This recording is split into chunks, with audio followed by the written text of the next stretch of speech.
Story 1. George Ochoa was born on August 6, 1974. He was born in the United States. His family was Hispanic. They lived in Oklahoma City, Oklahoma. His parents were working-class people. They did not have a lot of money. George grew up in a neighborhood where many families struggled to pay their bills. He was one of several children in the household. His parents worked long hours. Because of this, they did not have much time to watch over George or guide him closely. From a young age, George often had to find his own way. He did not have many adults around to teach him good habits or to correct him when he made mistakes. As a child, George did not do well in school. He had trouble learning. He could not keep up with other students his age. His teachers noticed that he was slower than the rest of the class. He had difficulty understanding new information. He also struggled to express himself clearly to others. These problems made school very hard for him. He did not enjoy going to class. He felt frustrated because he could not do the work that other children could do. Over time, he started to fall further behind. He did not have anyone at home who could help him with his homework. His parents were tired from work and did not have the education to assist him. So George continued to struggle through his school years. When George became a teenager, things did not get easier. He still had problems in school. He also started to have problems with his behavior. He began to spend time with other young people who were also having a hard time. Some of these young people were involved in gangs. The gang was called the South Side Locos. This gang operated in the neighborhoods of Oklahoma City. They did many illegal things. They wrote graffiti on walls. They sold drugs. Sometimes they committed violent acts. George wanted to belong to something. He wanted friends. He felt that the gang accepted him.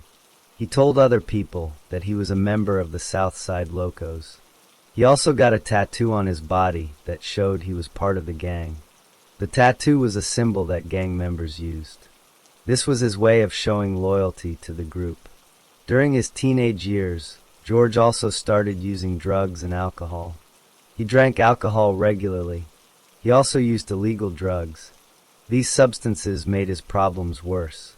They made it harder for him to think clearly. They also made him more impulsive. He did not think about the results of his actions before he acted. His drug and alcohol use became a pattern in his life. He could not control it. He kept using these substances even though they hurt him. George also had problems with his mental health. He had a history of mental illness. This illness was not treated properly when he was young. He did not get the medical help he needed. Some of his family members also had mental health problems. This meant that George may have had a genetic tendency toward mental illness. On top of that, he had a low intellectual ability. He had what doctors called borderline mental retardation. This meant that his intelligence was very low. He was not as smart as most other people his age. He could not understand complicated things. He could not plan ahead very well. He also could not control his impulses. All of these issues made his life very hard. George did not have a criminal record when he was young. He was never arrested for any crime before he turned 18. He did not have any convictions. He did not go to jail or prison. Even though he was in a gang, he had never been caught doing anything illegal. He had no history of violence that the police knew about. People who knew him said that he was not a dangerous person. They said he had a family that loved him. His family cared about him and wanted him to do well.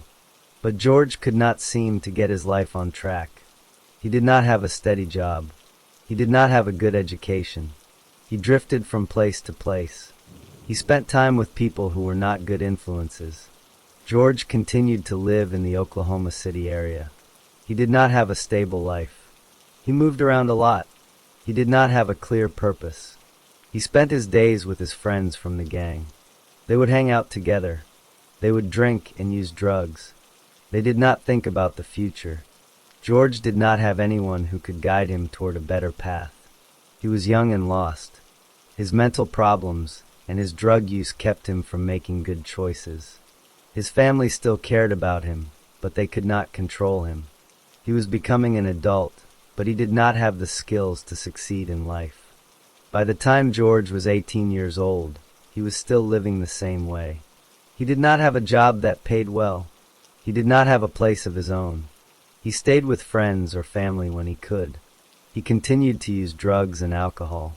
He continued to be part of the South Side Locos. He did not have any plans for the future. He just lived day by day. He did not think about what might happen to him. He did not realize that the path he was on could lead to very serious trouble. He was not thinking about the long-term results of his actions. He was just trying to get through each day. George Ochoa had a hard life from the beginning. He was born into poverty. He had learning problems. He had mental illness. He had a family that loved him, but could not give him everything he needed. He joined a gang because he wanted to belong. He used drugs and alcohol because they made him feel better for a short time. He never got the help he needed for his mental health or his learning problems.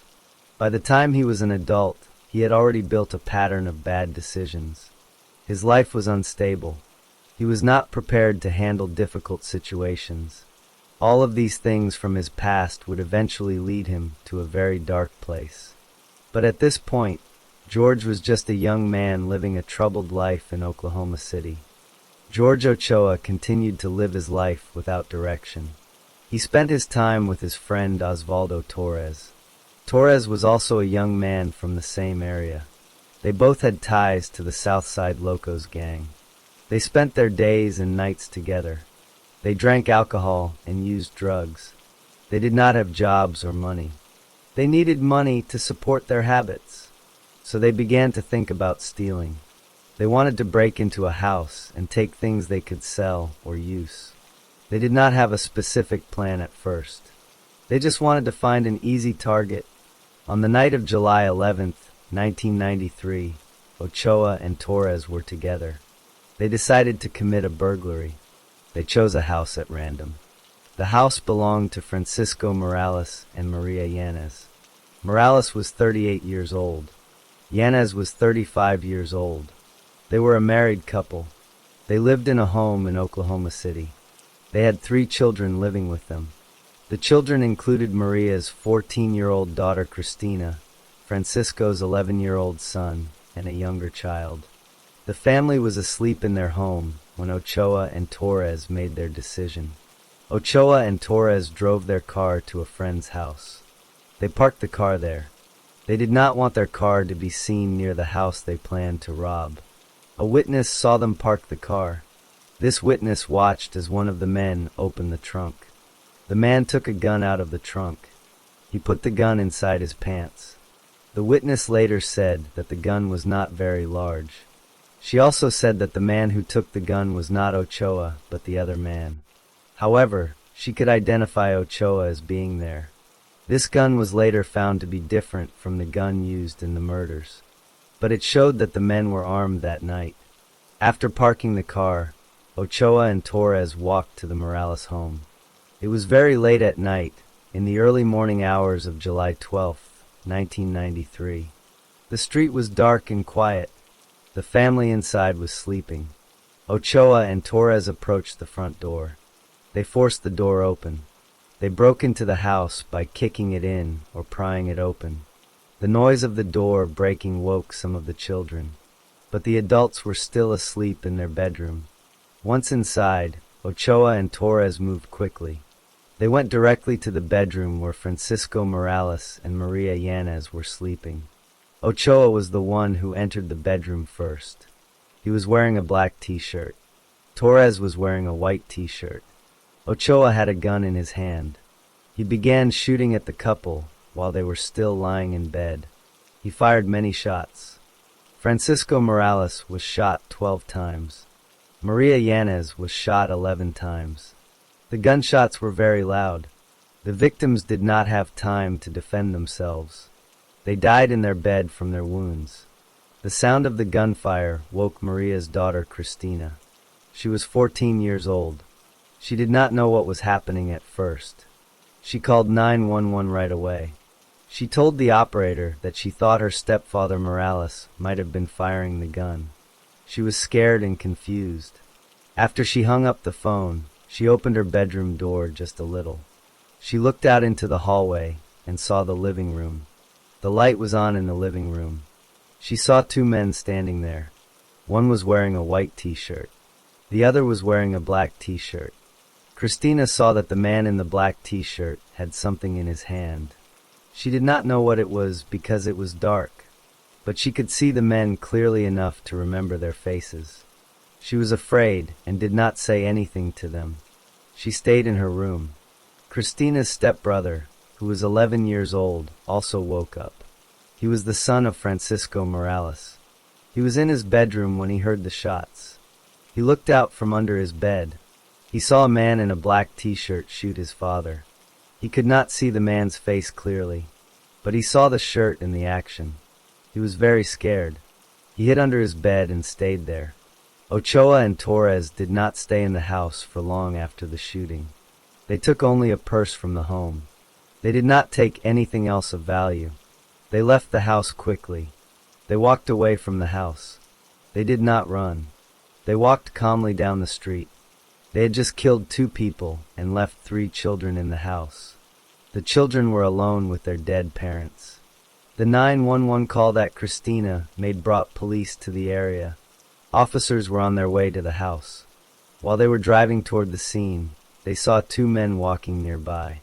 The men matched the description that had been given. They were sweating and they looked nervous. One of them had blood on his clothes. The officers noticed these things right away. They stopped the 2 men. This happened very close to the crime scene. The men were Ochoa and Torres.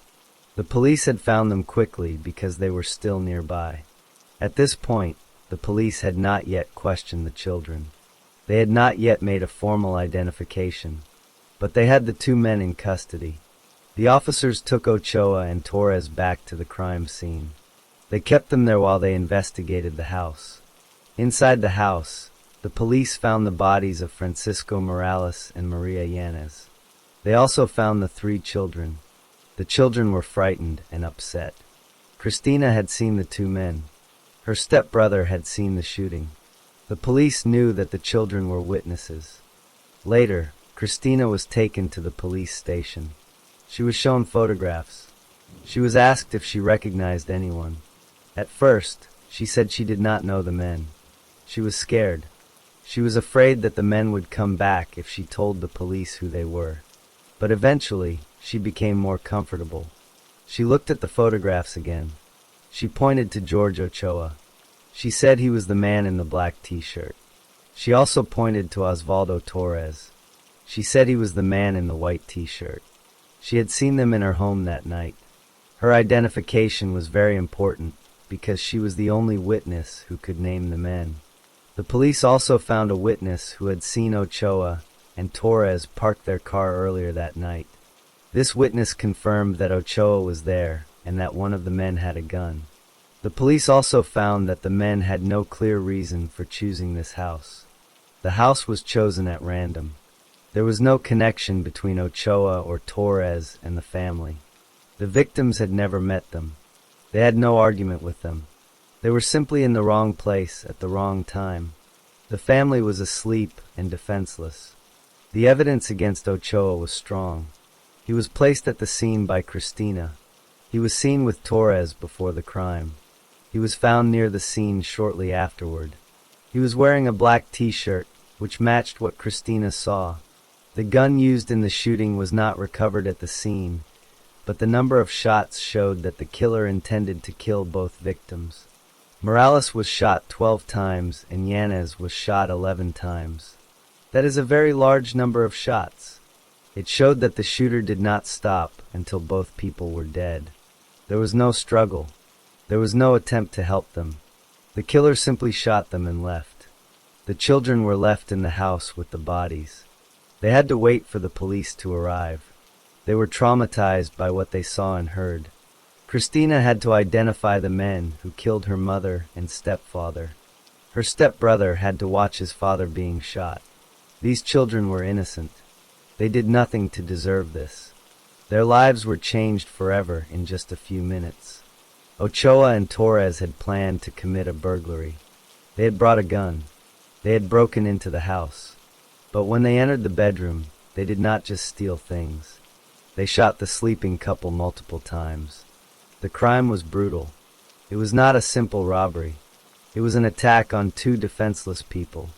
The motive was never clear. No one ever knew why Ochoa decided to pull the trigger. He had no history of violence before this. He had no criminal record. But on that night, he chose to kill two people in their bed while their children were in the next room. The actions were quick and deadly, and then Ochoa simply walked away from the house as if nothing had happened. The police had found Ochoa and Torres very quickly. They had the children's descriptions. They had the witness who saw the car and the gun. They had Christina's identification. The case against Ochoa was building. But at this point, the investigation was just beginning. The police had not yet gone to court. They had not yet held a trial. They had not yet decided what charges to bring. They had the suspects in custody, but they still had to gather all the evidence and build their case. The crime had been committed. The victims were dead. The children were traumatized. And George Ochoa was now facing the consequences of his actions. But the full story of how he was caught and what happened afterward had not yet unfolded. After the arrest of George Ochoa and Osvaldo Torres, the police continued their investigation. They collected evidence from the crime scene. They took photographs of the bodies and the bedroom. They measured the rooms and noted the position of the victims. The medical examiner performed autopsies on both Francisco Morales and Maria Yanez. The medical examiner confirmed that both victims died from multiple gunshot wounds. Morales had 12 bullet wounds. Yanez had 11 bullet wounds. The medical examiner also noted that the wounds were consistent with someone shooting them while they were lying in bed. The police collected shell casings from the bedroom. They also looked for fingerprints. Some fingerprints were found, but they were not useful for identification. The police did not recover the murder weapon. They did not find a motive for the killings. The house appeared to have been chosen at random. No connection was ever found between Ochoa or Torres and the victims. The police also interviewed the children again. Cristina told them everything she had seen. She told them about the two men. She told them about the black t-shirt and the white t-shirt. Her stepbrother told them that he saw the man in black shoot his father. The children's statements were consistent. The police also interviewed the witness who had seen the men park their car. She confirmed that Ochoa was there and that one of the men had a gun. The police had physical evidence, witness testimony, and two suspects in custody. The case was strong. The district attorney's office formally charged George Ochoa with 2 counts of first-degree murder with malice aforethought. They also charged him with 1 count of first-degree burglary. Osvaldo Torres was charged with the same crimes. The 2 men were held in jail while they waited for their trials. Ochoa did not have any prior criminal record. He had never been convicted of a crime before, but the charges he now faced were very serious. He could receive the death penalty if convicted. The first trial for Ochoa and Torres began in October 1995. The prosecution presented all of their evidence. They called Cristina to the stand. She identified Ochoa as the man in the black t-shirt. She identified Torres as the man in the white t-shirt. Her stepbrother testified that he saw the man in black shoot his father. The witness who saw the car and the gun also testified. The police officers who arrested the men testified about their nervous behavior and the blood on their clothes. The prosecution argued that Ochoa was the shooter and that Torres helped him. The defense argued that the men were innocent. They tried to show that Cristina's identification was not reliable. They pointed out that she had initially denied knowing the men. They also argued that the children were scared and confused. The jury listened to all of the evidence. They deliberated for a long time, but they could not agree on a verdict. The judge declared a mistrial. The case would have to be tried again. The second trial began in March 1996. This time, the prosecution presented the same evidence again. They called the same witnesses. They showed the same photographs and exhibits. Ochoa and Torres were tried together again. The defense again argued that the identification was not reliable. They also tried to attack the credibility of some witnesses. But this time, the jury was able to reach a decision. After listening to all the evidence, the jury found George Ochoa guilty of both counts of first-degree murder. They also found him guilty of first-degree burglary. The verdict was unanimous. The case then moved to the sentencing phase. The jury had to decide whether Ochoa should receive the death penalty or life in prison. The prosecution argued that there were two aggravating circumstances. The first was that Ochoa posed a continuing threat to society. To prove this, they pointed to his membership in the Southside Locos gang. They said that gangs commit violent crimes.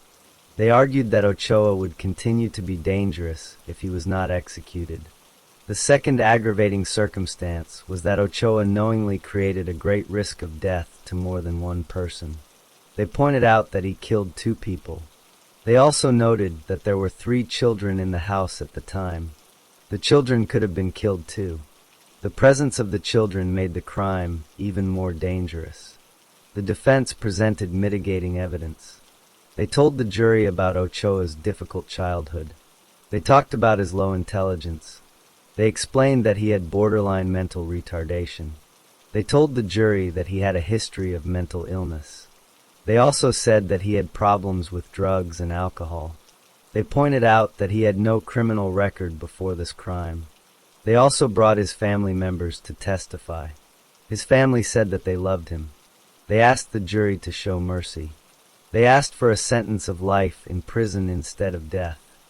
The jury weighed the aggravating factors against the mitigating factors. They found that both aggravating circumstances existed. They decided that the aggravating factors were stronger than the mitigating evidence. So they recommended the death penalty for both murder counts. They also recommended a sentence of 20 years for the burglary charge. The judge followed the jury's recommendation. He sentenced George Ochoa to death. The execution date was not set right away because Ochoa had the right to appeal. Ochoa's lawyers filed an appeal to the Oklahoma Court of Criminal Appeals. This is the highest court in Oklahoma for criminal cases. The appeal took many months. In 1998, the court issued its decision. The court reviewed all of the evidence and arguments. They found that most of the trial had been fair. But they did find one problem. They said that the evidence was not strong enough to prove that Ochoa posed a continuing threat to society. He had no criminal history. He had not been violent before. His gang membership alone was not enough to prove he would be violent in the future. So they removed that aggravating circumstance. However, they kept the other aggravating circumstance. They said that killing 2 people did create a great risk of death to more than one person. They also said that the presence of the children made it worse. The court then reweighed the evidence. They compared the remaining aggravating factor with all of the mitigating evidence. They decided that the death penalty was still the correct punishment. So they affirmed the death sentence. Ochoa's conviction and sentence were upheld. Ochoa then filed a post-conviction petition. This is a way for a person to challenge their conviction after the direct appeal is over. He raised many new issues. He claimed that his trial lawyers had not done a good job. He also claimed that the state had withheld evidence. The state court denied these claims. Ochoa then took his case to federal court. He filed a habeas corpus petition in the U.S. District Court. He argued that his constitutional rights had been violated. The federal court reviewed his claims. They found no errors that required relief. They denied his petition. Ochoa then appealed to the U.S. Court of Appeals for the 10th Circuit. That court also reviewed his case. They issued a decision in 2011. They upheld the lower court's decision. They found that the Oklahoma courts had handled the case properly. They denied Ochoa's request for relief. While Ochoa was fighting his case, something different happened to his co-defendant Osvaldo Torres. Torres was a Mexican citizen. Under international law, Mexican citizens who are arrested in the United States have the right to contact their consulate.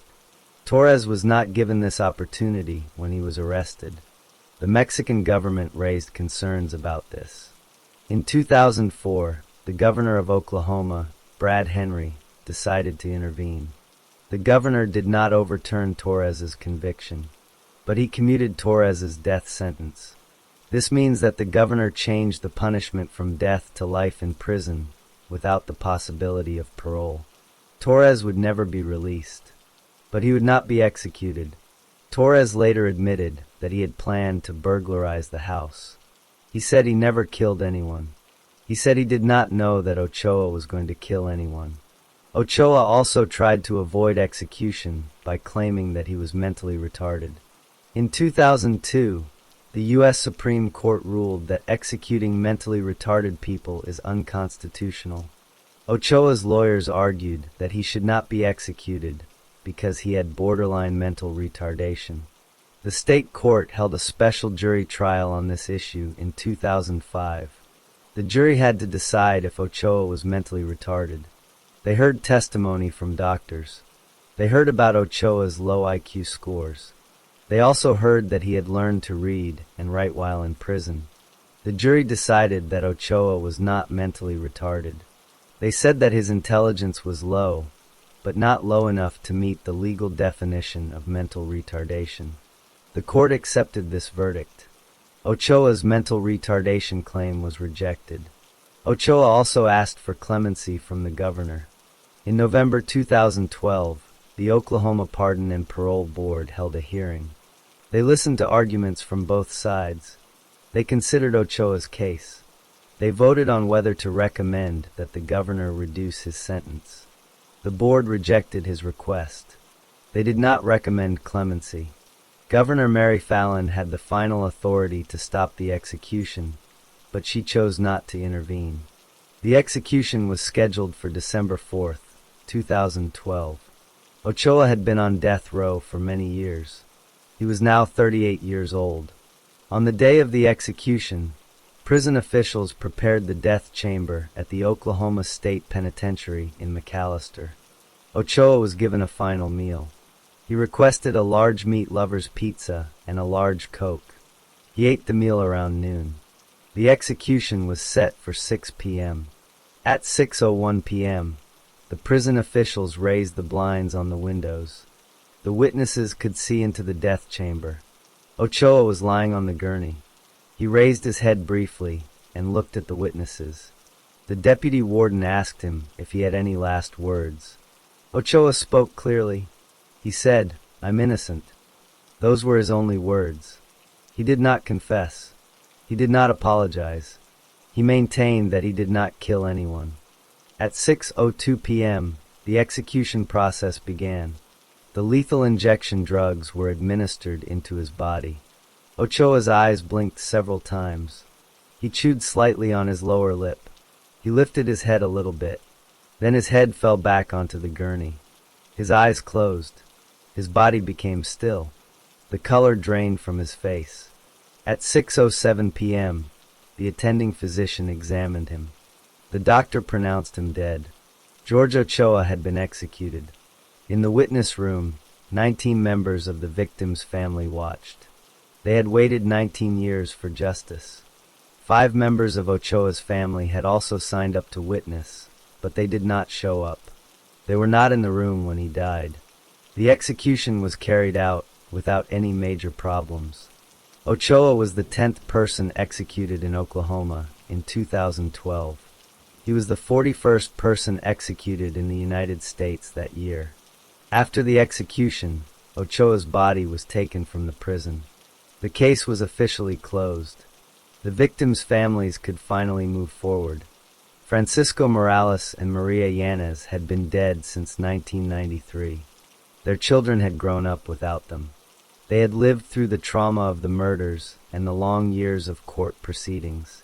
The execution gave them a sense of closure. The state of Oklahoma had carried out its sentence. George Ochoa's life ended on the gurney at 6:07 p.m. on December 4th, 2012. He died maintaining his innocence, but the evidence from the trial showed that he was the man who shot and killed two innocent people in their bed while their children were in the next room. The justice system had run its full course, and the punishment was finally delivered. The execution of George Ochoa closed this chapter of the story, but the memory of the violence and the loss of Francisco Morales and Maria Yanez remained with their family forever.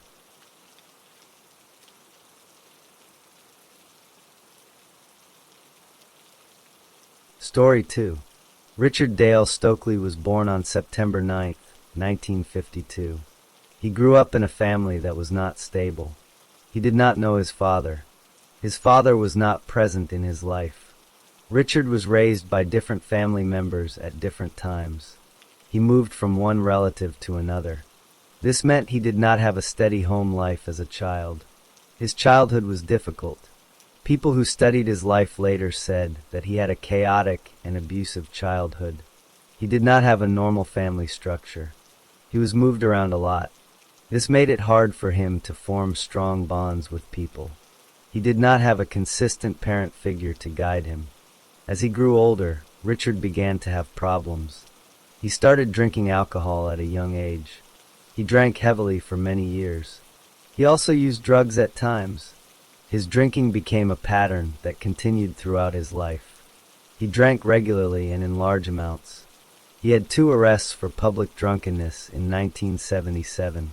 These cases were dismissed. In 1971, when Richard was 19 years old, he was a patient at a hospital in Texas. Doctors at that hospital said he had a passive-aggressive personality. This means he showed anger and resistance in indirect ways. In 1978, he went back to the same hospital. He was having problems with depression. He told doctors he felt suicidal. He also said he was afraid he might hurt someone else. Doctors at that time said he had a personality disorder. They said it could be passive-aggressive, antisocial, or borderline personality disorder. Richard got married at some point. He had 2 wives. He had a pattern of being violent toward them. One wife said he physically abused her. Another wife also said he physically abused her. In 1978, he was arrested for assaulting one wife. In 1986, he was arrested again for assaulting another wife. Both women said he threatened to kill them. He told one wife he would throw her body down a mine shaft. This was a specific threat that would connect to events later in his life. Richard also had problems with the law. He did not have any felony convictions.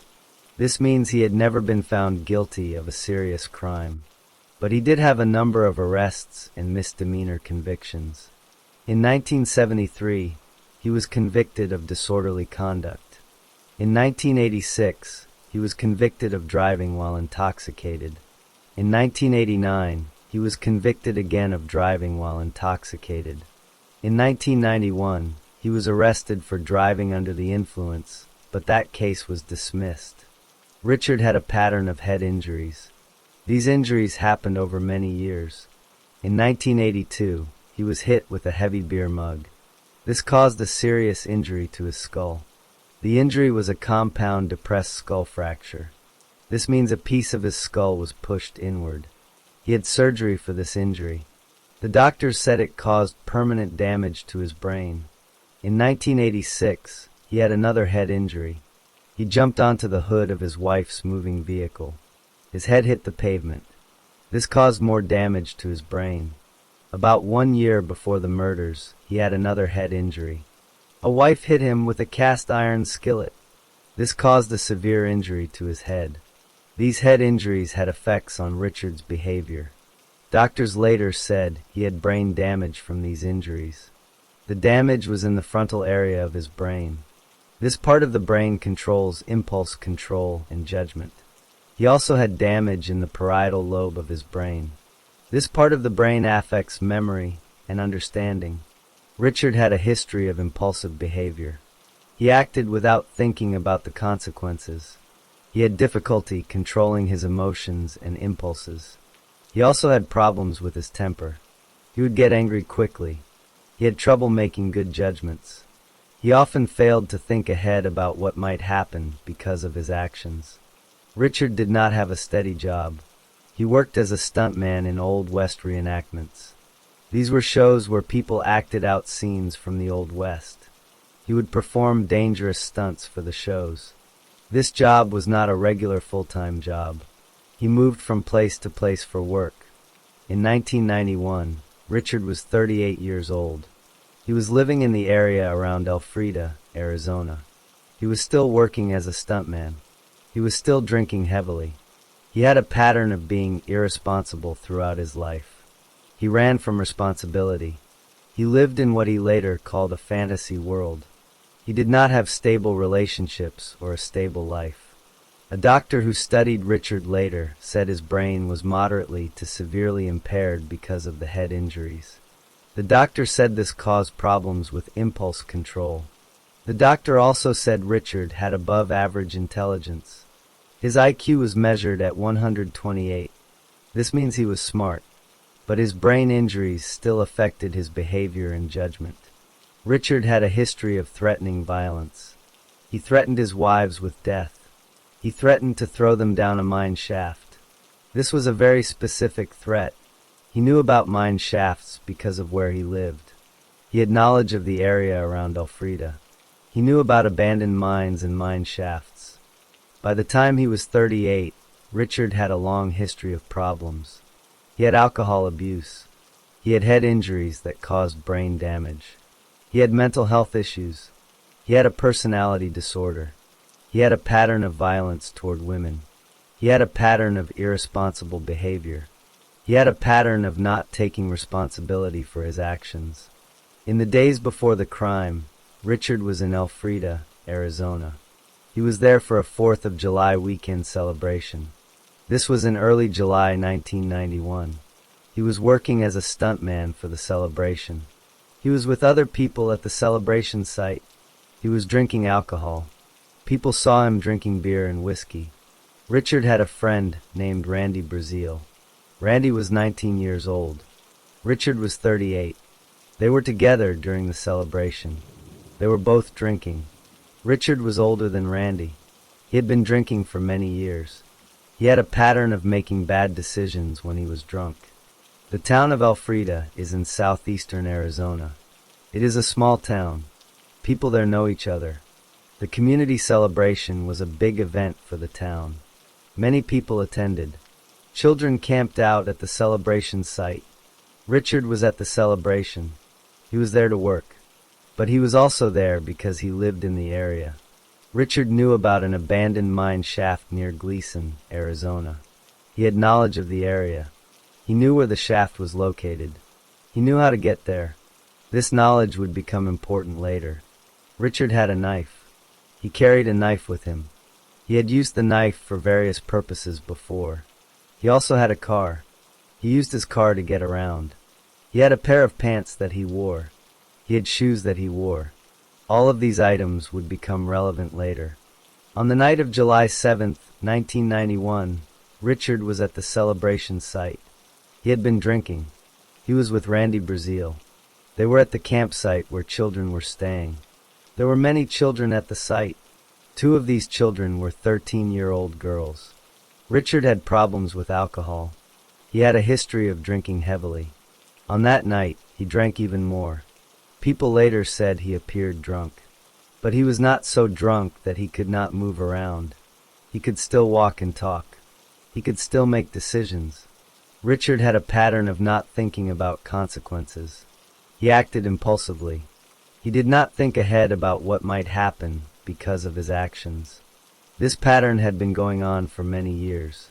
It was part of who he was. It was part of how he lived his life. On the night of July 7th, Richard made a decision. He decided to go with Randy in a car. They went to pick up the 2 girls. Richard was in the passenger seat. Randy was driving. The girls got into the car with them. This was the start of events that would change everything. On the night of July 7th, 1991, Richard Stokely and Randy Brazil were at the community celebration site near Elfrida, Arizona. Stokely was 38 years old. Brazil was 20 years old. Both men had been drinking alcohol that evening. Stokely had consumed beer and whiskey. Brazil had also been drinking and appeared intoxicated. Earlier that evening, Brazil had approached the tent where the two 13-year-old girls were staying. The girls were Mandy Myers and Mary Snyder. Brazil knew Mandy because he had previously dated her older sister. He spoke with the girls at their tent. Later, the girls were seen standing next to Brazil's car. Brazil was sitting in the driver's seat. Stokely was sitting in the passenger seat. The girls were talking to them through the open windows. Around 1 a.m. on July 8, 1991, Mandy and Mary told a friend that they were going to the restroom. They left the campsite. They walked over to where Brazil and Stokely were. They got into Brazil's car. Then Brazil drove away from the celebration site with the two girls in the car. Stokely remained in the passenger seat. Brazil drove the car to a remote area in the desert. The location was far away from the celebration site. It was dark. There were no other people around. The two men stopped the car in this isolated place. They got out of the car with the girls. At this remote location, both men sexually assaulted the girls. Brazil had sexual intercourse with both Mandy and Mary. Stokely had sexual intercourse with Mandy. They forced the girls to have sex with them. The girls were only 13 years old. They could not defend themselves against two adult men. The men were bigger and stronger than the girls. After the sexual assaults, the men began to worry. They were afraid of what would happen if the girls told anyone. The girls could identify them. The girls could report what had been done to them. The men knew that if the girls talked to police, they would be arrested. They would go to prison. Brazil said to Stokely that the girls had to be killed. He said the girls would rat on them. He meant that the girls would tell the police what happened. Brazil said the girls would identify both of them. He told Stokely that they both would be caught if they let the girls go. Stokely and Brazil discussed this together. They agreed that the girls should be killed. They made a plan to murder both girls. They decided that each man would strangle one girl. Stokely would kill one. Brazil would kill the other. This was not an impulsive decision.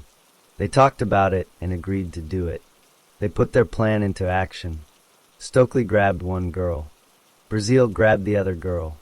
Each man placed his hands around a girl's throat. They squeezed tightly.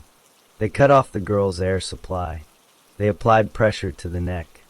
They choked the girls until they stopped breathing. The strangulation was not quick. The girls fought back. They struggled to free themselves. They tried to get the men's hands off their necks. They kicked and moved their bodies. They tried to escape. The girls experienced great physical pain during this time. They also experienced mental anguish. They knew they were being killed.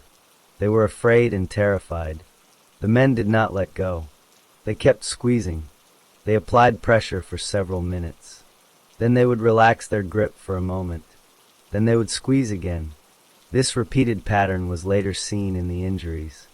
The strangulation marks showed that the grip had been relaxed and then tightened again multiple times. After the girls stopped moving, Stokely wanted to make sure they were dead. He stomped on their bodies with great force. He stepped on them using his full body weight. He kicked them and pressed down hard on their chests, shoulders, and necks. On one girl's body, the imprint of his tennis shoe was left behind. The sole pattern matched his shoes exactly. Stokely then took out his knife. He stabbed each girl in the right eye. He pushed the knife into the eye socket. He stabbed hard enough to go through the eye and into the bone behind it.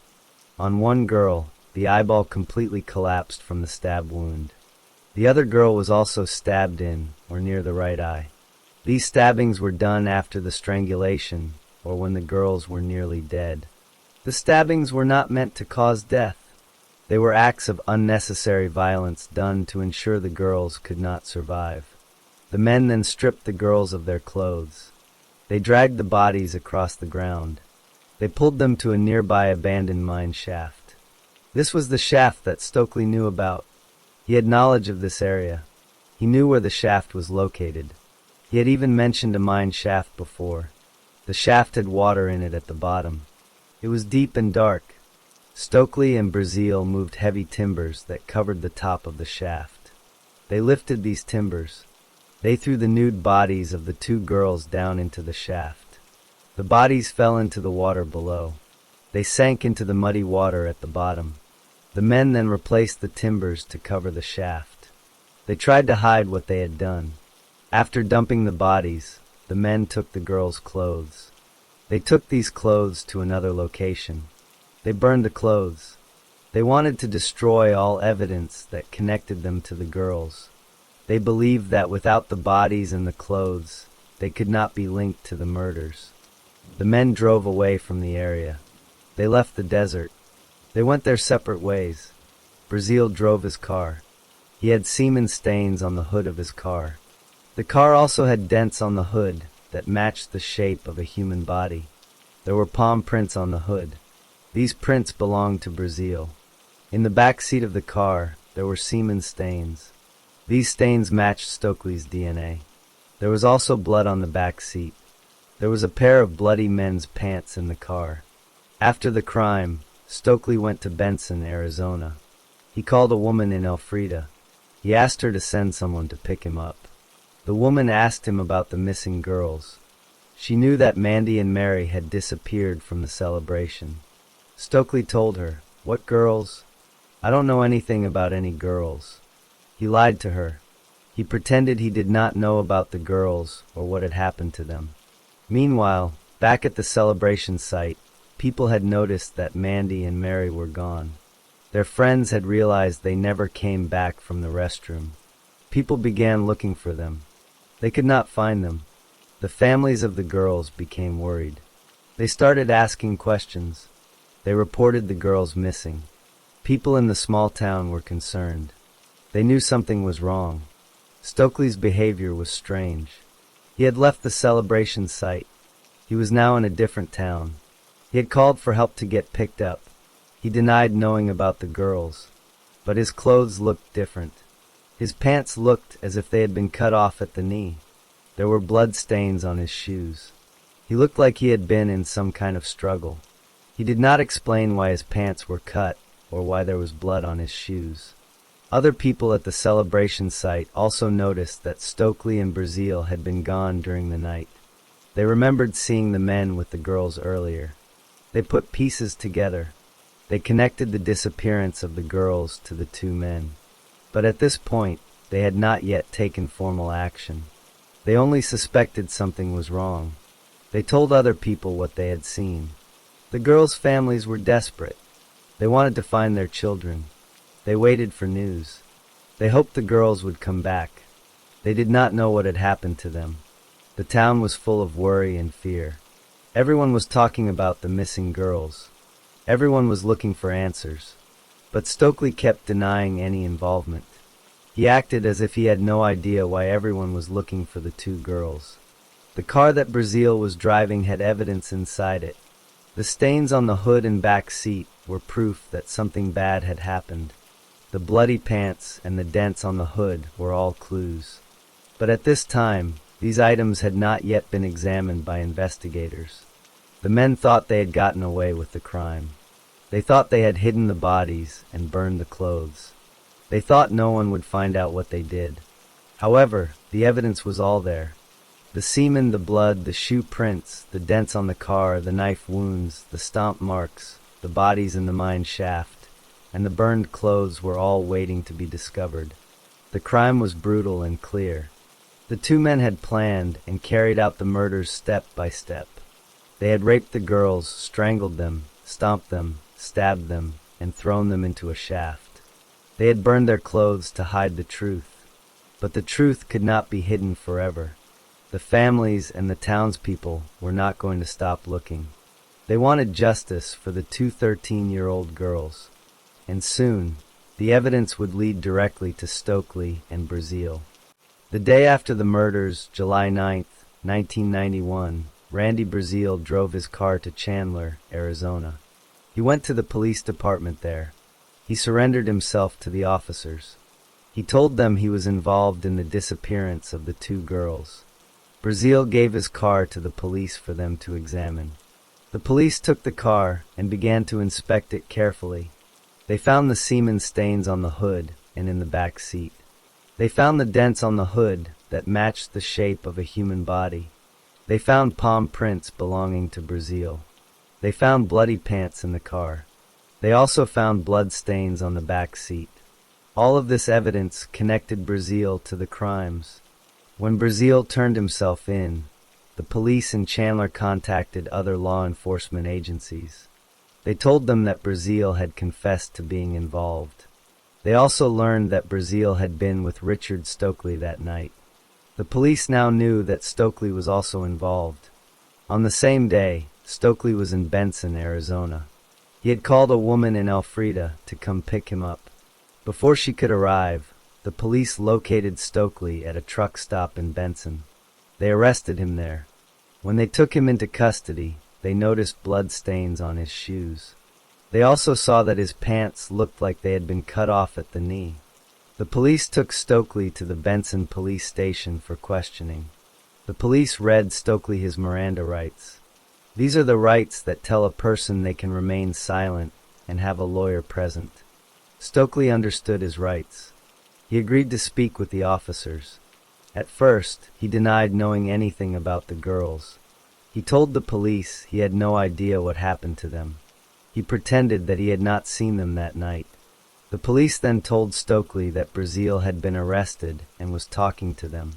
They asked Stokely about a particular mine shaft near Gleason, Arizona. They mentioned this specific location. When Stokely heard that Brazil had been arrested and that the police knew about the mine shaft, he changed his story. He started to tell the truth. Stokely admitted that he and Brazil had sexually assaulted the girls. He said he had sex with the brown-haired girl, who was Mandy. He said Brazil had sex with both girls. He then admitted that they had discussed killing the girls. He said they agreed to kill them because they were afraid the girls would tell the police. Stokely said that he choked one girl and Brazil strangled the other. He told the police, "I choked him. There was one foot moving though I knew they was brain dead, but I was getting scared. They just wouldn't quit. It was terrible." He also admitted using his knife on both girls. He confessed that they dumped the bodies down a mine shaft. After Stokely confessed, he agreed to show the police where the bodies were located. He led them to the abandoned mine shaft near Gleason. He pointed out where he and Brazil had moved the timbers to cover the shaft. He showed them how they had dropped the bodies down into the shaft. He also pointed out the location where they had burned the girls' clothes. He told the police everything they wanted to know. He expressed hope that his trial would not take long so he could get the needle and get it over with. This meant he wanted to be executed quickly. The police recovered the bodies from the mine shaft. The girls were naked. They had been in the muddy water at the bottom of the shaft. The medical examiner performed autopsies on both girls. The autopsies showed that the girls had been sexually assaulted. The cause of death was strangulation. The strangulation marks showed that the killer had squeezed, relaxed, and squeezed again multiple times. Both girls suffered injuries to their necks. The examiner found stab wounds in or near the right eye of each victim. On Mandy's body, there were stomp marks that matched the soles of Stokely's tennis shoes exactly. The pattern of the shoe sole was clearly imprinted on her skin. The examiner also found that more force had been used to strangle Mandy than Mary. DNA testing was done on the evidence collected from Brazil's car and from the girls' bodies. The DNA analysis showed that both Stokely and Brazil had intercourse with Mandy. Mary's body had mud in her body cavities from being in the shaft. This mud made it impossible to get a clear DNA sample from her. But the other evidence was strong enough to connect both men to both victims. Brazil was charged with the murders. However, he entered into a plea agreement with the prosecutors. This happened before the DNA evidence was fully processed. Brazil claimed that Stokely had done the actual killing. He agreed to plead guilty to 2 counts of second-degree murder. In exchange, the prosecutors agreed not to seek the death penalty against him. The judge sentenced Brazil to 20 years in prison. He was sent to prison to serve his time. This plea deal was controversial because Brazil was just as involved as Stokely. But the prosecutors worried that they might not have enough evidence ready before Brazil's trial date because he had asked for a speedy trial. So they made the deal to guarantee a conviction. Stokely went to trial instead of taking a plea deal. The trial began on March 12, 1992, in Cochise County, Arizona. The prosecutors presented all the evidence they had collected. They showed the jury the autopsy photographs. They presented the DNA evidence. They showed the shoe prints on the victim's body. They played Stokely's confession for the jury. They also showed the jury the car with the stains and dents. The defense lawyers tried to argue that Stokely was not fully responsible because of his alcohol use and his head injuries. But the evidence against him was overwhelming. On March 27, 1992, the jury reached a verdict. They found Stokely guilty of 2 counts of first-degree murder. This was premeditated murder, meaning he planned the killing. They also found him guilty of 2 counts of kidnapping and 1 count of sexual conduct with a minor under the age of 15. The jury acquitted him on some of the sexual assault charges, but they still convicted him of the most serious offenses. The judge accepted the verdict. After the trial, a separate sentencing hearing was held. The judge had to decide whether Stokely should receive the death penalty or life in prison. The prosecution presented evidence of aggravating circumstances. These are factors that make the crime worse and justify the death penalty. The judge found 3 aggravating circumstances. First, the victims were under the age of 15. Second, Stokely committed multiple murders. Third, the murders were especially heinous, cruel, and depraved. The judge found that the girls suffered great physical pain and mental anguish. He noted that they were strangled slowly and that they fought for their lives. He noted that Stokely stomped on them and stabbed them in the eyes even after they were unconscious. He also noted that Stokely killed the girls to eliminate them as witnesses. The judge considered the evidence of mitigation offered by Stokely's lawyers, such as his difficult childhood, his alcohol abuse, and his head injuries. But the judge decided that these factors were not substantial enough to outweigh the aggravating factors. On July 14, 1992, the judge sentenced Stokely to death for both murders. After his sentencing, Stokely began the appeals process. His case went to the Arizona Supreme Court automatically because it was a death penalty case. In 1995, the Arizona Supreme Court reviewed his case. The court upheld his convictions and his death sentence. The court agreed that the aggravating factors were proven. The court also considered Stokely's claims about his head injuries and mental health. The court gave some weight to these factors, but said they did not overcome the severity of the crimes. The court found no errors in the trial. Stokely then filed a petition for habeas corpus in federal court. This is a legal action that allows a prisoner to challenge the legality of his imprisonment. He argued that his trial lawyers did not do a good enough job investigating his brain damage. He wanted to present new evidence from neuropsychologists. In 2011, the Ninth Circuit Court of Appeals reviewed his case. The court looked at his claims. The court decided that even if they considered the new evidence, Stokely's lawyers had actually done a reasonable job. They had hired neurologists and psychologists to examine him. They had presented evidence of his brain injuries to the sentencing judge. The court ruled that Stokely had not shown that his lawyers were ineffective. They denied his appeal. Stokely also appealed to the U.S. Supreme Court. His lawyers argued that his death sentence was unfair because his accomplice, Brazil, only got 20 years in prison. They also argued that his first appeal lawyer had abandoned his case. The U.S. Supreme Court considered his final requests. On December 4, 2012, the Supreme Court rejected Stokely's appeals. This cleared the way for his execution. Stokely was scheduled to be executed on December 5, 2012, at the Arizona State Prison in Florence, Arizona. The execution method was lethal injection. This means he would be given a drug that would stop his heart. Before the execution, Stokely was allowed to request a last meal. He requested a large meal. It included a porterhouse steak, French fries, fried okra, a salad with blue cheese dressing, a wedge of cheddar cheese, biscuits, 1 apple, 1 peach, 1 banana, a cream soda, and chocolate ice cream. He ate this meal the evening before his execution. On the morning of December 5th, 2012, the execution team began to set up the intravenous lines that would deliver the lethal drug. They had difficulty finding suitable veins and had to insert a line into the femoral vein in his leg. During this process, Stokely joked with the medical team. He warned them he had hepatitis. He told them he wished he could die doing something meaningful and said the execution seemed like a waste. At 10:52 a.m., the curtain opened to the execution chamber where witnesses could see him. Stokely was asked if he had any final words. He simply replied, "Nah." He did not look at the witnesses, which included the families of the victims.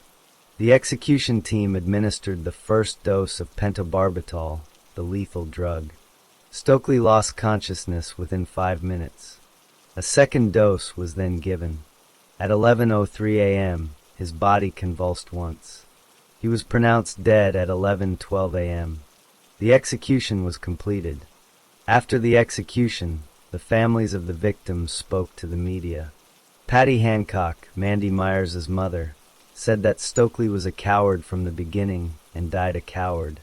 She said he never looked at them and never apologized. She said she was finally ready to move forward in her life. She had held on to her daughter's Christmas stocking for 20 years and said it was now okay to buy new ones. Mary Snyder's sister, Alicia Gonzalez, said the execution was a long time coming and she hoped there would now be a time for healing and peace. The families felt some closure, but they also expressed anger that Randy Brazil had been released from prison in 2011 and was living as a free man. They worried that he might harm other children. Randy Brazil served his 20-year sentence and was released from prison in July 2011. He moved to Arkansas where he got married. When contacted by reporters after Stokely's execution, Brazil said, "Good riddance to him." He did not express remorse for his own role in the murders. He was free while Stokely was executed. Stokely was the 6th person executed in Arizona in 2012. He was the 34th person executed in Arizona since the state reinstated the death penalty in 1992. At the time of his execution, he was 60 years old. The victims, Mandy Myers and Mary Snyder, were 13 years old when they were murdered. Their families continued to live with the loss of their children, but the legal case against Richard Dale Stokely was finally closed. Richard Dale Stokely was put to death for the murders of Mandy Myers and Mary Snyder, and the case was over.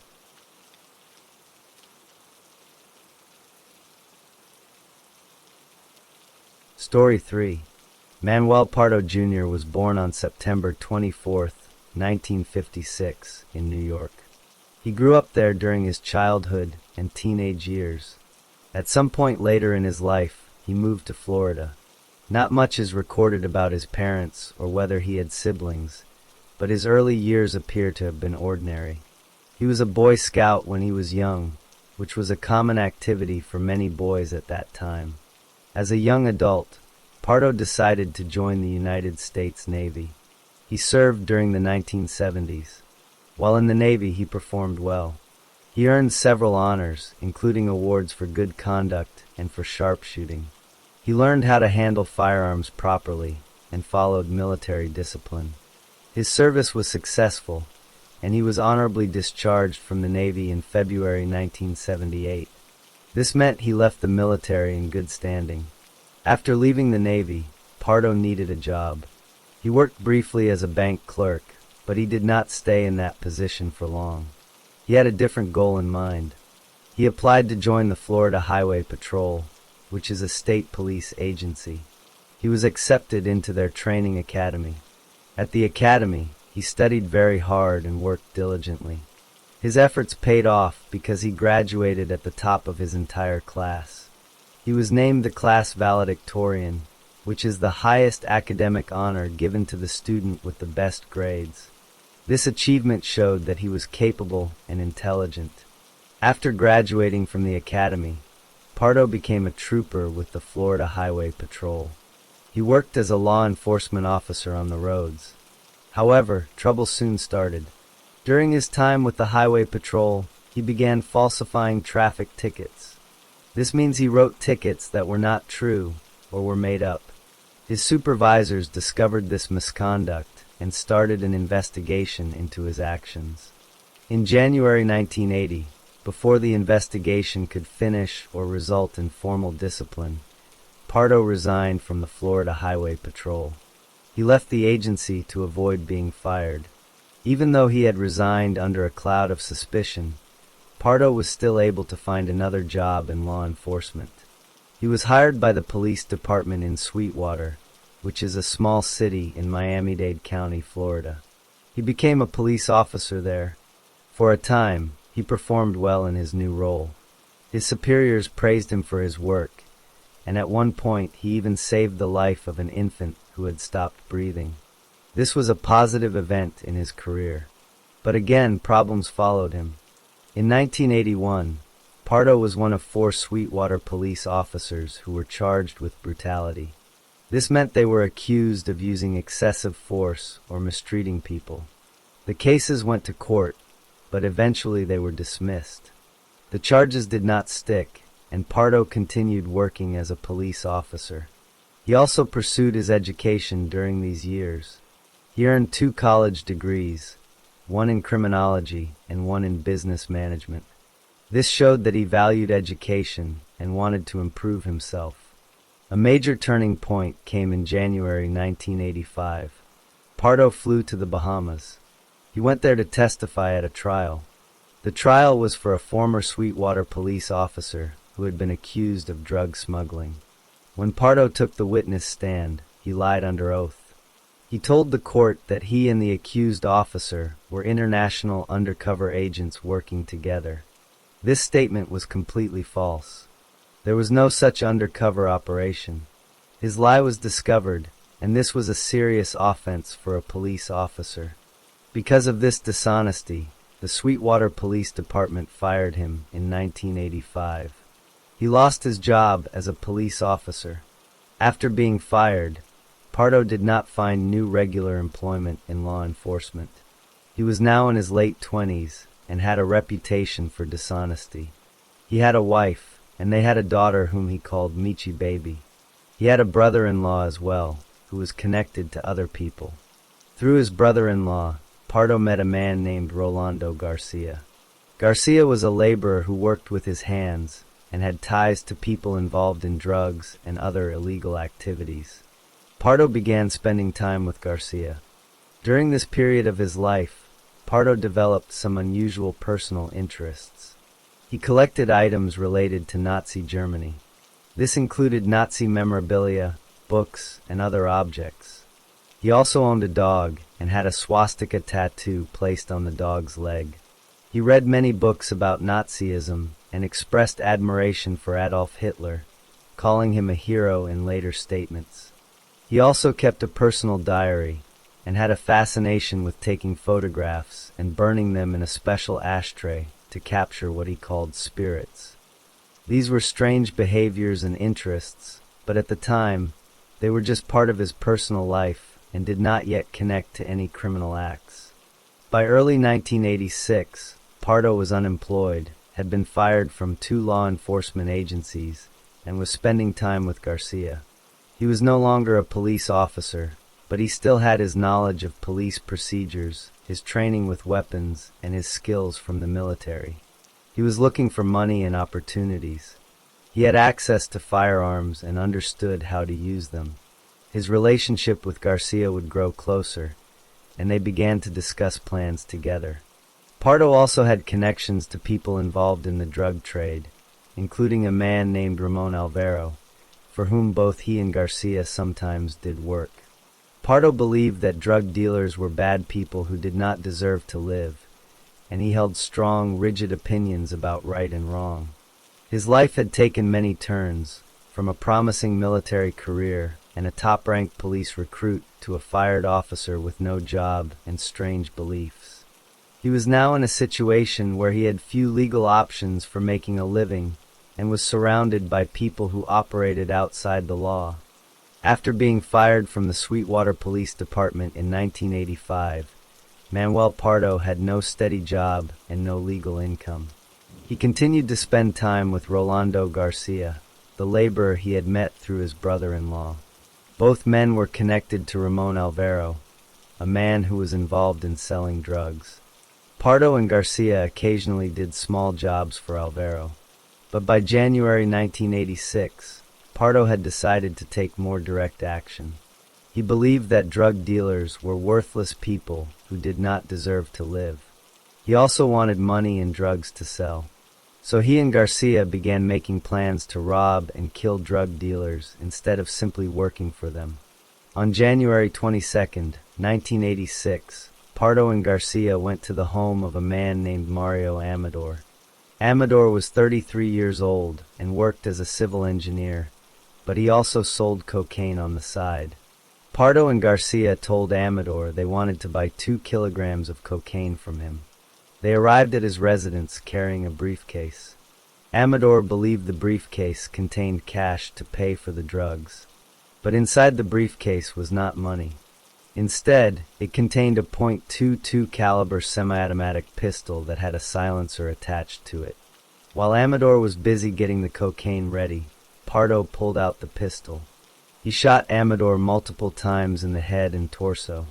Amador's partner, Roberto Alfonso, a 28-year-old parking lot attendant who was also in the apartment, was shot in the same way. Pardo killed both men. He and Garcia then stole the cocaine and left the apartment. This was the first double murder. Only 6 days later, on January 28, 1986, Pardo committed another killing. This time the victim was Michael Millo, a 43-year-old Haitian gunsmith.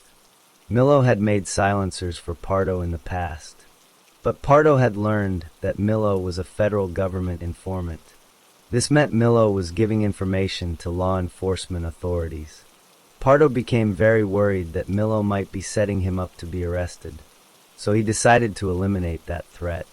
Pardo and Garcia lured Millo into Pardo's car. Pardo drove to a rural area.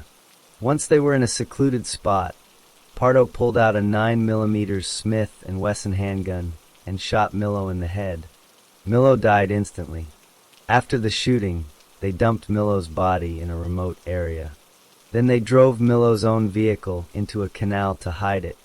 Pardo's car had blood inside it, and later Pardo would have to clean it and re-upholster the seats to remove the evidence. Nearly a month passed without a killing. Then, on February 27, 1986, Pardo and Garcia staged a repeat of the first robbery murder.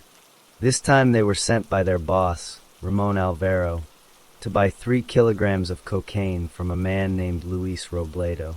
Robledo was 37 years old. He had a partner named Ulpiano Lido, who was 39 years old and worked as a welder. Lido was also a Santeria priest, which meant he practiced a certain religion. Pardo and Garcia went to Robledo's apartment as if they were regular customers. Pardo excused himself and went into the bathroom. While in the bathroom, he produced a .22 caliber Ruger semi-automatic pistol that also had a silencer. He came out of the bathroom and shot both Robledo and Lido multiple times in the head and torso. Both men died. Pardo and Garcia stole the cocaine and any valuables they could find. Afterwards, Garcia used credit cards that belonged to the victims to buy items such as a VCR, a car radio, and speakers. After these murders, Pardo and Garcia continued their routine. They had contact with 2 women named Farah Quintero, who was 28 years old, and Sarah Musa, who was 30 years old. The women were acquaintances of Garcia. Earlier, Pardo and Garcia had given these women a credit card that belonged to Luis Robledo, the victim from February 27th. They instructed the women to use the card to buy VCRs for them. But the women failed to do this. They never bought the VCRs. Additionally, there was a conflict over money. Garcia owed Farah Quintero $50 from a pawned ring. The women kept complaining to Garcia about the $50 debt. Worse, they had spoken badly about Garcia to other people, questioning his integrity because he would not repay such a small amount. Pardo and Garcia became angry about this. Pardo also believed that Quintero had marked him for death through a Santeria sign. She had dialed the number 8 on a pager, which he interpreted as a death threat in that religion. On April 22, 1986, Pardo and Garcia went to the apartment where Musa and Quintero lived. When they arrived, Pardo followed his usual pattern. He excused himself and went to the bathroom. There he pulled out his Ruger pistol with the silencer. He came out of the bathroom and shot Sarah Musa multiple times, but then the gun jammed. It stopped firing. Pardo took the gun and smashed it against Farah Quintero's head to unjam it. This action caused the gun to work again. He then shot Quintero multiple times as well. Both women died from their wounds. Pardo and Garcia left the apartment and took any money or belongings they could find. The next day, on April 23, 1986, Pardo and Garcia went after their own boss, Ramon Alvaro. Alvaro was 40 years old. Pardo had become angry with Alvaro because Alvaro had failed to complete 2 large cocaine deals that Pardo had been counting on. Alvaro had also been avoiding Pardo, which made Pardo even more frustrated. On this day, Pardo and Garcia found Alvaro. Alvaro was with his girlfriend, Daisy Ricard, who was 38 years old and worked at a medical lab. Ricard was not a drug dealer. She was simply in the wrong place at the wrong time. Pardo and Garcia drove both Alvaro and Ricard to a remote, isolated spot in a wooded area of Hialeah. There, Pardo shot Alvaro multiple times with his .22 Ruger. He then shot Daisy Ricard once, but the gun jammed again. Pardo smashed the gun against Ricard's skull to unjam it once more. While he was doing this, the gun went off accidentally and shot Pardo in his own foot. Despite the injury to his foot, Pardo continued. He finished shooting Ricard with several more rounds. Both Alvaro and Ricard died. Pardo and Garcia dumped Ricard's body in the wooded area where they had shot her. They placed Alvaro's body in the trunk of Alvaro's own car. They left the car parked about 1 mile away from where Ricard's body was found. Pardo's fingerprint would later be found on Ricard's wristwatch, which had fallen near her body.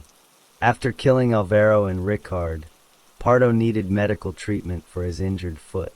He could not go to a hospital in Florida because the doctors might ask questions and report a gunshot wound to the police. So Pardo and Garcia made a quick plan. On the night of April 26, 1986, just 3 days after the final murders, they flew from Florida to New York City. When they arrived in New York, they went to a hospital. They told the doctors that Pardo had been shot in the foot while he was simply visiting New York City. They gave a false story to avoid suspicion. The doctors treated Pardo and removed the bullet from his foot. Pardo and Garcia believed they had gotten away with all the killings and that no one would connect them to the crimes. Throughout these months, Pardo had been keeping a diary. In this diary, he made entries on the dates of each murder. He also taped newspaper clippings about the homicides into the book. He wrote numbers in the diary that corresponded to the number of victims. He also took Polaroid photographs of some of his victims after they were dead, claiming he wanted to capture their spirits. He stored these items in his apartment. He did not hide them carefully because he did not believe he would ever be caught. He thought he was a soldier in a war against drug dealers and that his actions were justified. As far as he was concerned, the mission was complete and he could now return to his normal life. The murders did not go unnoticed. On the evening of April 23, 1986, the body of Daisy Ricard was found in a wooded area of Hialeah, Florida. She had been shot in the head. A casing from a bullet was found near her body, and her wristwatch was also lying on the ground nearby. The police examined the watch and found a fingerprint on it. They were able to identify that fingerprint as belonging to Manuel Pardo. The next morning, on April 24, 1986, construction workers found the body of Ramon Alvaro in the trunk of a car parked about 1 mile away from where Ricard's body had been discovered.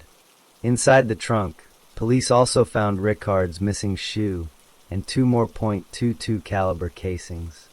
Ballistics tests later showed that Alvaro and Ricard had been shot with the same 2 guns. The police now had a strong lead because they had Pardo's fingerprint on the watch. They also knew that Pardo had been a police officer and had been fired. They began investigating him. They learned that Pardo had flown to New York City shortly after the Alvaro and Ricard murders. Detectives from Florida traveled to New York City. They went to the hospital where Pardo had been treated for his gunshot wound. The hospital had kept the bullet that had been removed from Pardo's foot. The detectives took that bullet and had it tested. The ballistics test showed that the bullet from Pardo's foot matched the bullets that had killed Alvaro and Ricard. This was a major piece of physical evidence directly linking Pardo to the final 2 murders. Armed with this evidence, the police obtained a search warrant for Pardo's apartment.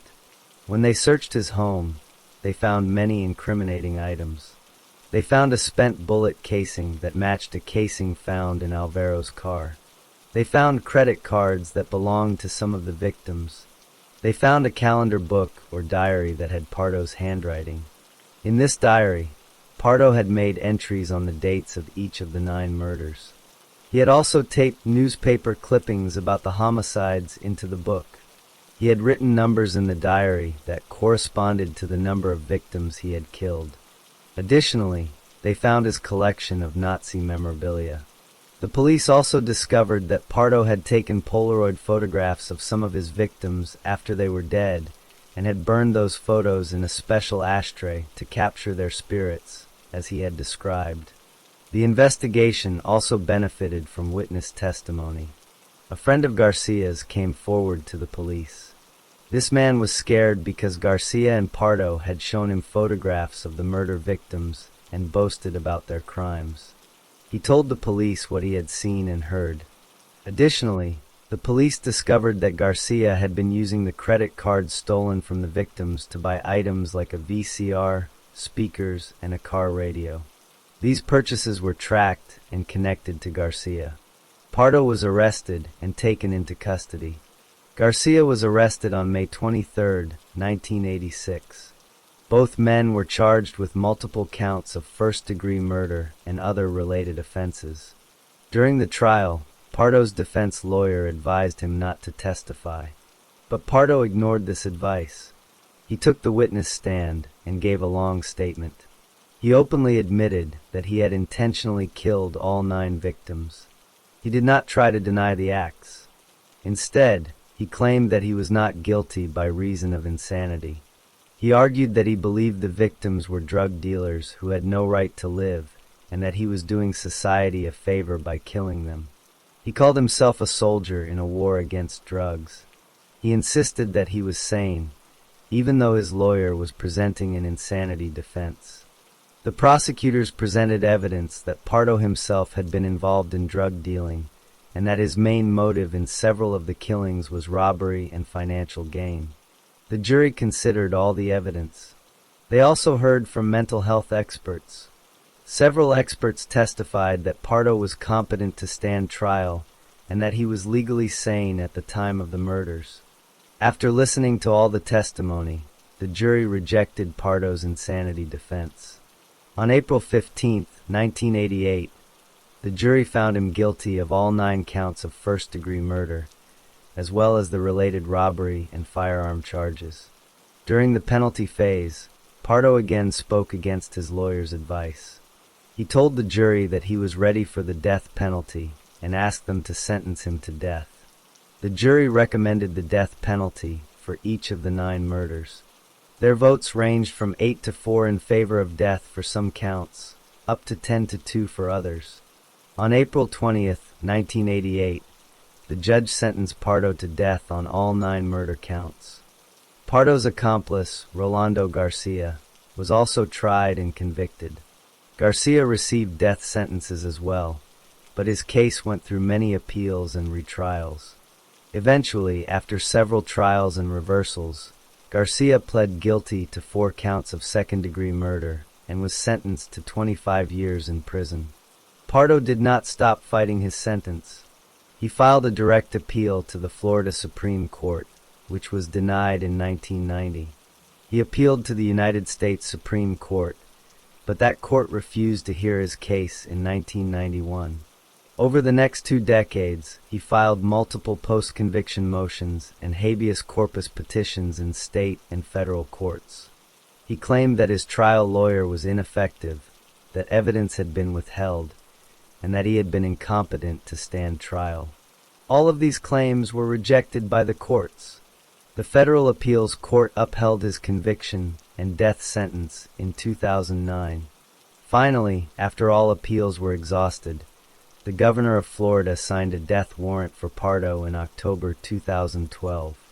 On the evening of December 11, 2012, at Florida State Prison in Stark, Manuel Pardo was executed by lethal injection.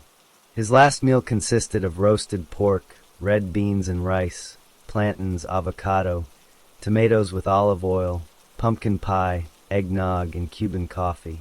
His final words were "airborne forever." "I love you, Michi baby," referring to his daughter. He was pronounced dead at 7:47 p.m. Eastern Standard Time, and the case was finally closed. The families of the 9 victims had waited over 26 years for this moment, but they finally saw justice carried out for their loved ones who had been taken so violently.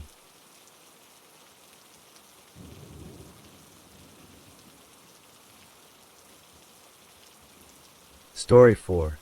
Robert Charles Gleason Jr. was born on April 10, 1970, in the city of Lowell, Massachusetts.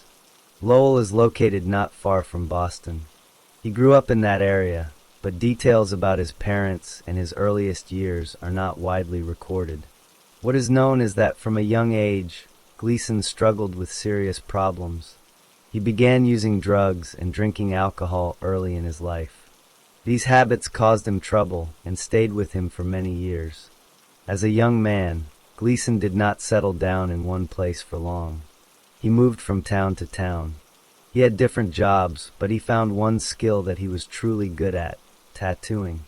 Gleason became an accomplished tattoo artist. He was known for his artistic ability, and people respected his work. He opened a tattoo shop and later had a second shop called Mom's Tattoo Parlor. He worked there and built a reputation in the tattooing community. People who knew him during this time called him Bobby. They did not see him as a violent or aggressive person. One friend, Patrick Hoffman, knew Gleason since he was a teenager. Hoffman worked in Gleason's tattoo shop from 2006 to 2007.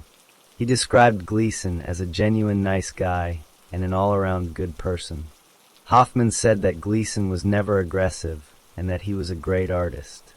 When Hoffman later heard that Gleason had been involved in a shooting, he was shocked. He could not believe it. Gleason also had connections to a biker gang. He was a member of the Hells Angels. This was part of his social life and his identity. He had friends in that world, including a man named Tim Spradling, who was also a biker buddy. Spradling knew Gleason well during those years.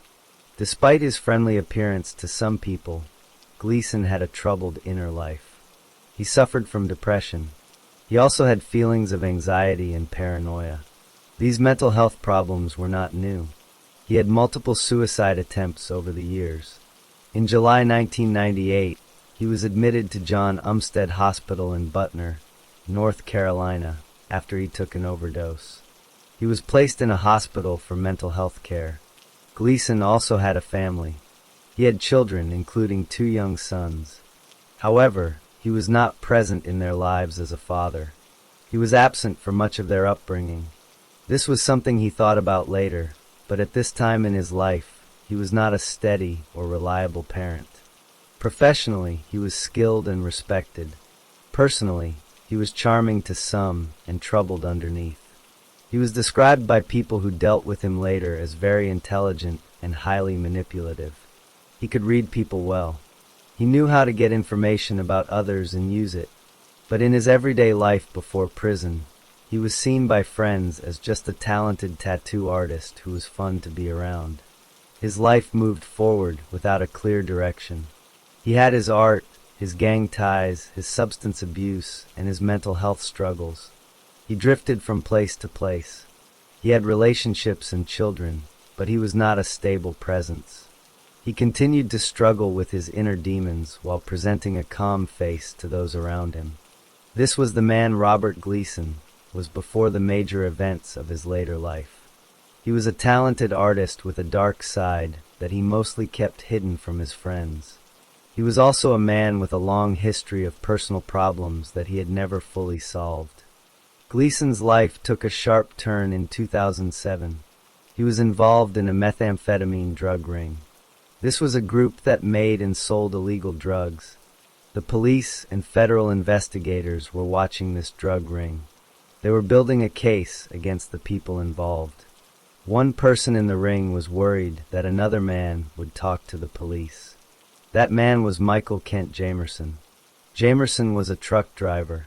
The people in the drug ring believed that Jamerson was going to cooperate with the government and give them information. They thought he would testify against them. On May 8, 2007, Gleason acted on this belief. He and Jamerson went to a wooded area off Virginia 130 in western Amherst County. The location was remote and quiet. No one else was around. Gleason took a pistol from Jamerson's own belt. He then told Jamerson to get right with God. After that, he began shooting. He shot Jamerson 4 times. 2 shots hit the head. 2 shots hit the body. After the shooting, Gleason left the body in the woods. He took the gun with him. The next day, a turkey hunter was walking in the area. He found Jamerson's body and called the police. Several days later, a college student was fishing along the bank of the James River. The river was about 3 miles from where the body was found. The student found the gun in the water. The gun was the murder weapon. The police investigated the shooting. They gathered evidence, and they identified Gleason as the shooter. Gleason was arrested and charged with murder. When he went to court, he did not fight the charges. At the trial, he burst out with profanities and denounced the court. He was removed from the courtroom. But soon after, he told the judge he wanted to get it over with. He pleaded guilty to the murder of Michael Kent Jamerson. The court sentenced him to life in prison without the possibility of parole. He was sent to Wallens Ridge State Prison in Big Stone Gap, Virginia, to serve his life sentence. This happened in 2007. Now Gleason was in prison for life. He had no hope of getting out. He was locked in a cell with another inmate. The prison system assigned him a new cellmate in late April or early May 2009. This cellmate was Harvey Gray Watson Jr. Watson, was 63 years old.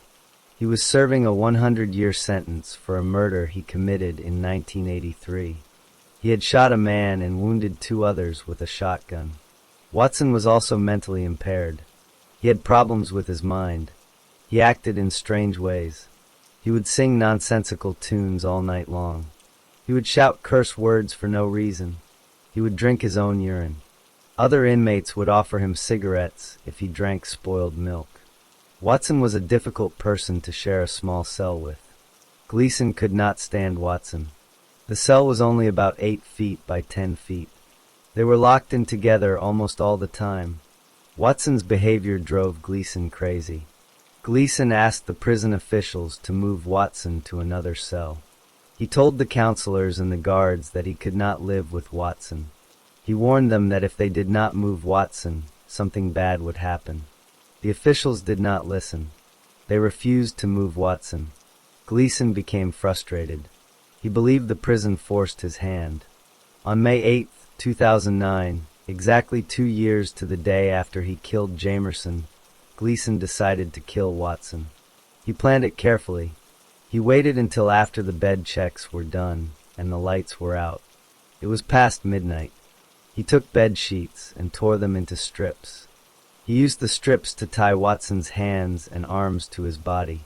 He also made a gag from socks and put it in Watson's mouth. He then took the gag out for a moment and lit a cigarette for Watson. He told Watson to enjoy it because it would be his last cigarette. Watson spit on Gleason's face. That made Gleason angry. He jumped on Watson's back and beat him. Then he strangled Watson with fabric from the bed sheet. He used enough force to cut off Watson's air. Watson died from the strangulation. After Watson was dead, Gleason did not call for help. He covered the body with a bed sheet. He made it look like Watson was just sleeping in his bunk. Then he stayed in the cell with the dead body. He waited for 15 hours. During that time, guards came by and checked. Gleason made excuses for why Watson did not come out. He planned to wait until rigor mortis passed. Rigor mortis is when the body becomes stiff after death. He wanted to wait for the stiffness to go away. Then he planned to put Watson's body in the garbage cart that came around to collect food trays. He thought he could dispose of the body that way, but he was not successful. The guards finally discovered Watson's body in the cell. They found him and realized he was dead. After the murder, Gleason was moved to a different prison. He was sent to Red Onion State Prison. This was a supermax facility. Supermax means it was the highest level of security. Inmates were kept in solitary confinement. They were locked in individual cages for almost all of their time. Gleason was placed in this prison because he was a danger to other inmates. While at Red Onion, Gleason was put in a recreation pen. The pens were small cages with chain-link fencing between them. Inmates could talk to each other through the fence. On July 28, 2010, Gleason was in his pen. In the pen next to him was Aaron Alexander Cooper. Cooper was 26 years old. He was serving a 34-year sentence for carjacking and robbery. He had been convicted of those crimes and was in prison for them. Gleason had a plan. He wanted to send a message. He wanted to make a point to the prosecutor. He also wanted to do a favor for another inmate. This other inmate was about to be released soon. If Gleason killed Cooper, the other inmate would owe him a favor. Then Gleason would have someone on the outside who owed him. He targeted Cooper specifically for this reason. He did not know Cooper personally, but Cooper was in the pen next to him. Gleason used strips of braided bed sheet. He threaded the strips through the chain-link fence that separated the two cages. He asked Cooper to try on a religious necklace that he was making. Cooper came close to the fence. When Cooper was within reach, Gleason put the strips around Cooper's neck. He pulled them tight and began to strangle him. He did not kill Cooper quickly. He choked Cooper until he turned purple. Then he would let go and wait for Cooper's color to come back. Then he would choke him again. He repeated this process over and over. He did this for almost an hour. Cooper passed out and came back to consciousness multiple times. Finally, Cooper died from the strangulation. While he was killing Cooper, Gleason laughed at the reactions of the other inmates who were watching. After Cooper was dead, prison staff came to try to revive him. They performed CPR and tried to resuscitate him. Gleason watched them. He mocked them. He told them they would have to pump a lot harder than that. He showed no remorse. After the murder, Gleason had killed 2 inmates while already serving a life sentence. He had threatened to kill again if he did not get the death penalty. He had also told the court after Watson's murder that he already had a few other inmates lined up to kill, just in case he was not given the death sentence. He was very clear about what he wanted. He had also made statements that his threats were serious. He said that killing for him was no different than going to the fridge to get a beer or tying his shoe. The 2 murders were committed in different prisons and at different times. One was a cellmate in his cell. The other was an inmate in a separate cage through a fence. In both cases, Gleason used items from the prison to do the killing. He used bed sheets and fabric. He used strangulation as his method each time. In the case of Watson, he also beat him and taunted him. In the case of Cooper, he strangled him repeatedly, allowing him to catch his breath before finishing the act. Both killings were planned and deliberate. Both were done because Gleason either wanted to make a point or because he was frustrated with prison conditions. After Gleason killed Harvey Watson in their cell, the body remained hidden under a sheet for 15 hours. During that time, prison guards made routine checks. They did not notice anything unusual at first. Gleason made excuses for why Watson did not come out of the bunk. But eventually, the guards became suspicious. They looked more closely and discovered Watson's body. The prison staff immediately reported the death. The prison launched an internal investigation. They knew Watson had been murdered because the signs of strangulation and binding were clear. They also knew Gleason was the only other person in the cell. The case was turned over to the local authorities. Gleason was charged with capital murder. Capital murder means the crime was serious enough that the death penalty could be requested. After Gleason killed Aaron Cooper in the recreation yard at Red Onion Prison, the prison staff found Cooper unconscious. They tried to revive him with CPR. They were not successful. Cooper was pronounced dead. The prison reviewed the video surveillance. The cameras recorded the entire event. The video showed Gleason choking Cooper through the fence for almost an hour. It showed Gleason letting go and then choking again. The video also showed Gleason laughing. This evidence was very clear. The police did not have to guess what happened. They had video proof. Gleason was charged with another count of capital murder. The police and prosecutors now had 2 murder cases against Gleason. They also had his previous murder conviction for killing Jamerson. The evidence in both prison murders was strong. In the Watson case, Gleason's cell was the crime scene, and he was the only suspect. In the Cooper case, the video showed everything. Gleason did not try to hide what he had done. He admitted to the killings openly. He told investigators and the media that he planned both murders. He said he would keep killing if he was not given the death penalty. The legal process began. Gleason went to court for both murders. The court needed to make sure Gleason was mentally fit to stand trial. They appointed a psychologist to evaluate him. The psychologist was Dr. Lee D. Hagen. Dr. Hagen examined Gleason. She found that he had a history of depression and impulsive behavior, but she concluded that he was competent. This meant he understood the charges against him and could help in his own defense. The court accepted this finding. Gleason did not want to fight the charges. He pleaded guilty to the murder of Watson in December 2010. He pleaded guilty to the murder of Cooper in April 2011. In both cases, he stood before the judge and confessed. He described in detail how he had killed each man. He said he had no remorse. He said he planned the Watson murder to happen on the anniversary of his first killing. He said he targeted Cooper to send a message to the prosecutor and to gain a favor from another inmate. The court then held a joint sentencing hearing. This hearing lasted several days. The judge heard evidence from both sides.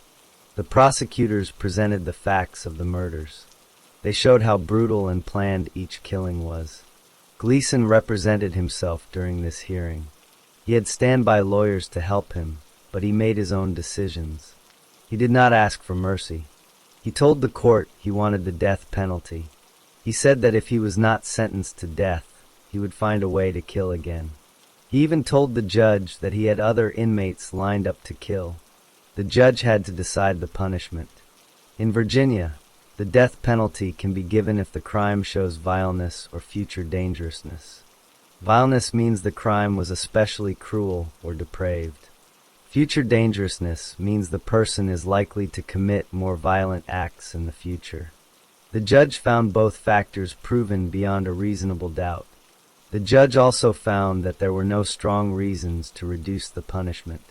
On September 6, 2011, the judge sentenced Gleason to death for both murders. After sentencing, Gleason had the right to appeal. Appeals are legal challenges to the conviction or sentence. Gleason did not want to appeal. He signed documents saying he waived all his appeal rights. He specifically asked that no attorney file any appeals on his behalf. The court held another hearing to check if Gleason was competent to make this decision. Dr. Hagen evaluated him again. She testified that he understood the consequences and made a reasoned choice. The judge agreed. The judge found that Gleason knowingly and voluntarily gave up his right to appeal. However, Virginia law requires a mandatory review of all death sentences. The Virginia Supreme Court had to review the case even though Gleason waived his appeals. The court looked at the evidence. They checked to see if the death sentences were given because of passion or prejudice. They also compared the case to other similar cases. They wanted to make sure the death penalty was not too harsh compared to other murderers. On June 7, 2012, the Virginia Supreme Court upheld the death sentences. They found the sentences were proper and proportionate. Gleason still did not want to fight. He did not ask the U.S. Supreme Court to review his case. He wanted the execution to move forward. But some lawyers did not agree with his decision. Jonathan Sheldon and Joseph Flood were appointed as his state habeas lawyers. They believed Gleason might not be mentally competent to waive his appeals. They tried to intervene. They filed motions in federal court. They asked for a stay of execution. They wanted the court to examine Gleason's mental state again. They presented evidence of his past mental health problems and a hunger strike he had gone on in prison. They argued he was not capable of making this decision. The federal court held a hearing on January 4, 2013. Gleason spoke directly to the judge. He said clearly that he did not want any lawyer to help him. He said he wanted the execution to happen as scheduled. He said he had hurt people, and he deserved the punishment. The judge listened to Gleason. The judge also reviewed the previous findings from the state court. The state court had already found Gleason competent. The federal judge ruled that there was no clear evidence that the state court was wrong. The judge also found no proof that Gleason's mental condition had worsened. The judge denied the motions. The lawyers appealed to the U.S. Court of Appeals and then to the U.S. Supreme Court. Both courts rejected the requests to stop the execution. Governor Bob McDonnell also declined to intervene. The execution was set for January 16, 2013, at the Greensville Correctional Center in Jarrett, Virginia. In Virginia, death row inmates can choose between lethal injection and the electric chair. Gleason chose the electric chair. He was the first inmate in Virginia to choose electrocution since 2010. On the day of the execution, he did not have any family visitors. Only his spiritual advisor, Tim Spradling, came to see him. They spent 2 hours together. Spradling said Gleason cried for his victims and asked God for forgiveness. At 8:55 p.m., Gleason was led into the execution chamber. He wore flip-flops, a blue shirt, and dark pants. One pant leg was cut off at the knee so the electrode could be attached to his leg. He was strapped into the wooden electric chair. He smiled and winked at his spiritual advisor. He gave a thumbs up. He made his last statement. He said, "Well, I hope Percy ain't going to wet the sponge. Put me on the highway to Jackson and call my Irish buddies. Pog Emo Thoin. God bless." The Irish phrase translates to kiss my ass. A leather strap was placed over his face. A brine-soaked sponge was attached to his head and his leg. The executioner turned a key and pressed a button. The first jolt of electricity lasted 30 seconds at about 1,800 volts. Then a second jolt lasted 60 seconds at a lower voltage. His body tensed and his skin turned pink. After a brief pause, a second cycle of 90 seconds was conducted. A doctor checked for a heartbeat. At 9:08 p.m., the doctor pronounced Robert Charles Gleason Jr. dead. The victims' families reacted to the execution. Kim Strickland, Aaron Cooper's mother, witnessed the execution. She had been living in fear since her son's death. Gleason had sent her a letter describing the murder. She feared he could reach her from prison. She moved 4 or 5 times. She lived out of her car and in shelters because she was so afraid. She said she hoped Gleason's family could find closure. Barbara McLeod, Harvey Watson's sister, had mixed feelings about the execution. She did not want Gleason to kill more people, but she also did not feel joy in his death. She did not watch the execution. The prosecutor, Ron Elkins, watched the execution. He thought the electric chair was more humane than what Gleason had done to his victims. The story of Robert Gleason ended with his death in the electric chair. He got exactly what he asked for. He was executed because he killed 2 men while already serving a life sentence, and because he made it clear he would never stop killing if he was allowed to live.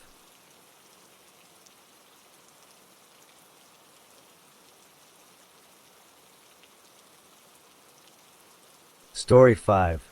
Carl Henry Blue was born on January 9, 1965, in Brazos County, Texas. He grew up in this same area, which is located about 90 miles northwest of Houston. His family was not wealthy, and life was often hard for them. His parents worked to provide for him, but Carl did not receive a strong education. He only went to school for 8 years and never finished high school. He left school at a young age and started looking for work. As a young man, Carl did not have a steady career. He worked as a laborer, which meant he did physical jobs that required strength, but not much formal training. At the same time, he tried other types of work. He became a truck driver and drove large 18-wheelers across the state. He also enjoyed the life of a country boy. He liked horseback riding and even worked in rodeos. He enjoyed country music and spent his free time in ways that matched this lifestyle. He had a strong body and was tall, standing about 5 feet 11 inches. Carl also developed bad habits. He drank malt liquor, a strong beer, and he also smoked crack cocaine. These substances affected his mind and his behavior. He could be calm one moment, but then he would become angry and aggressive.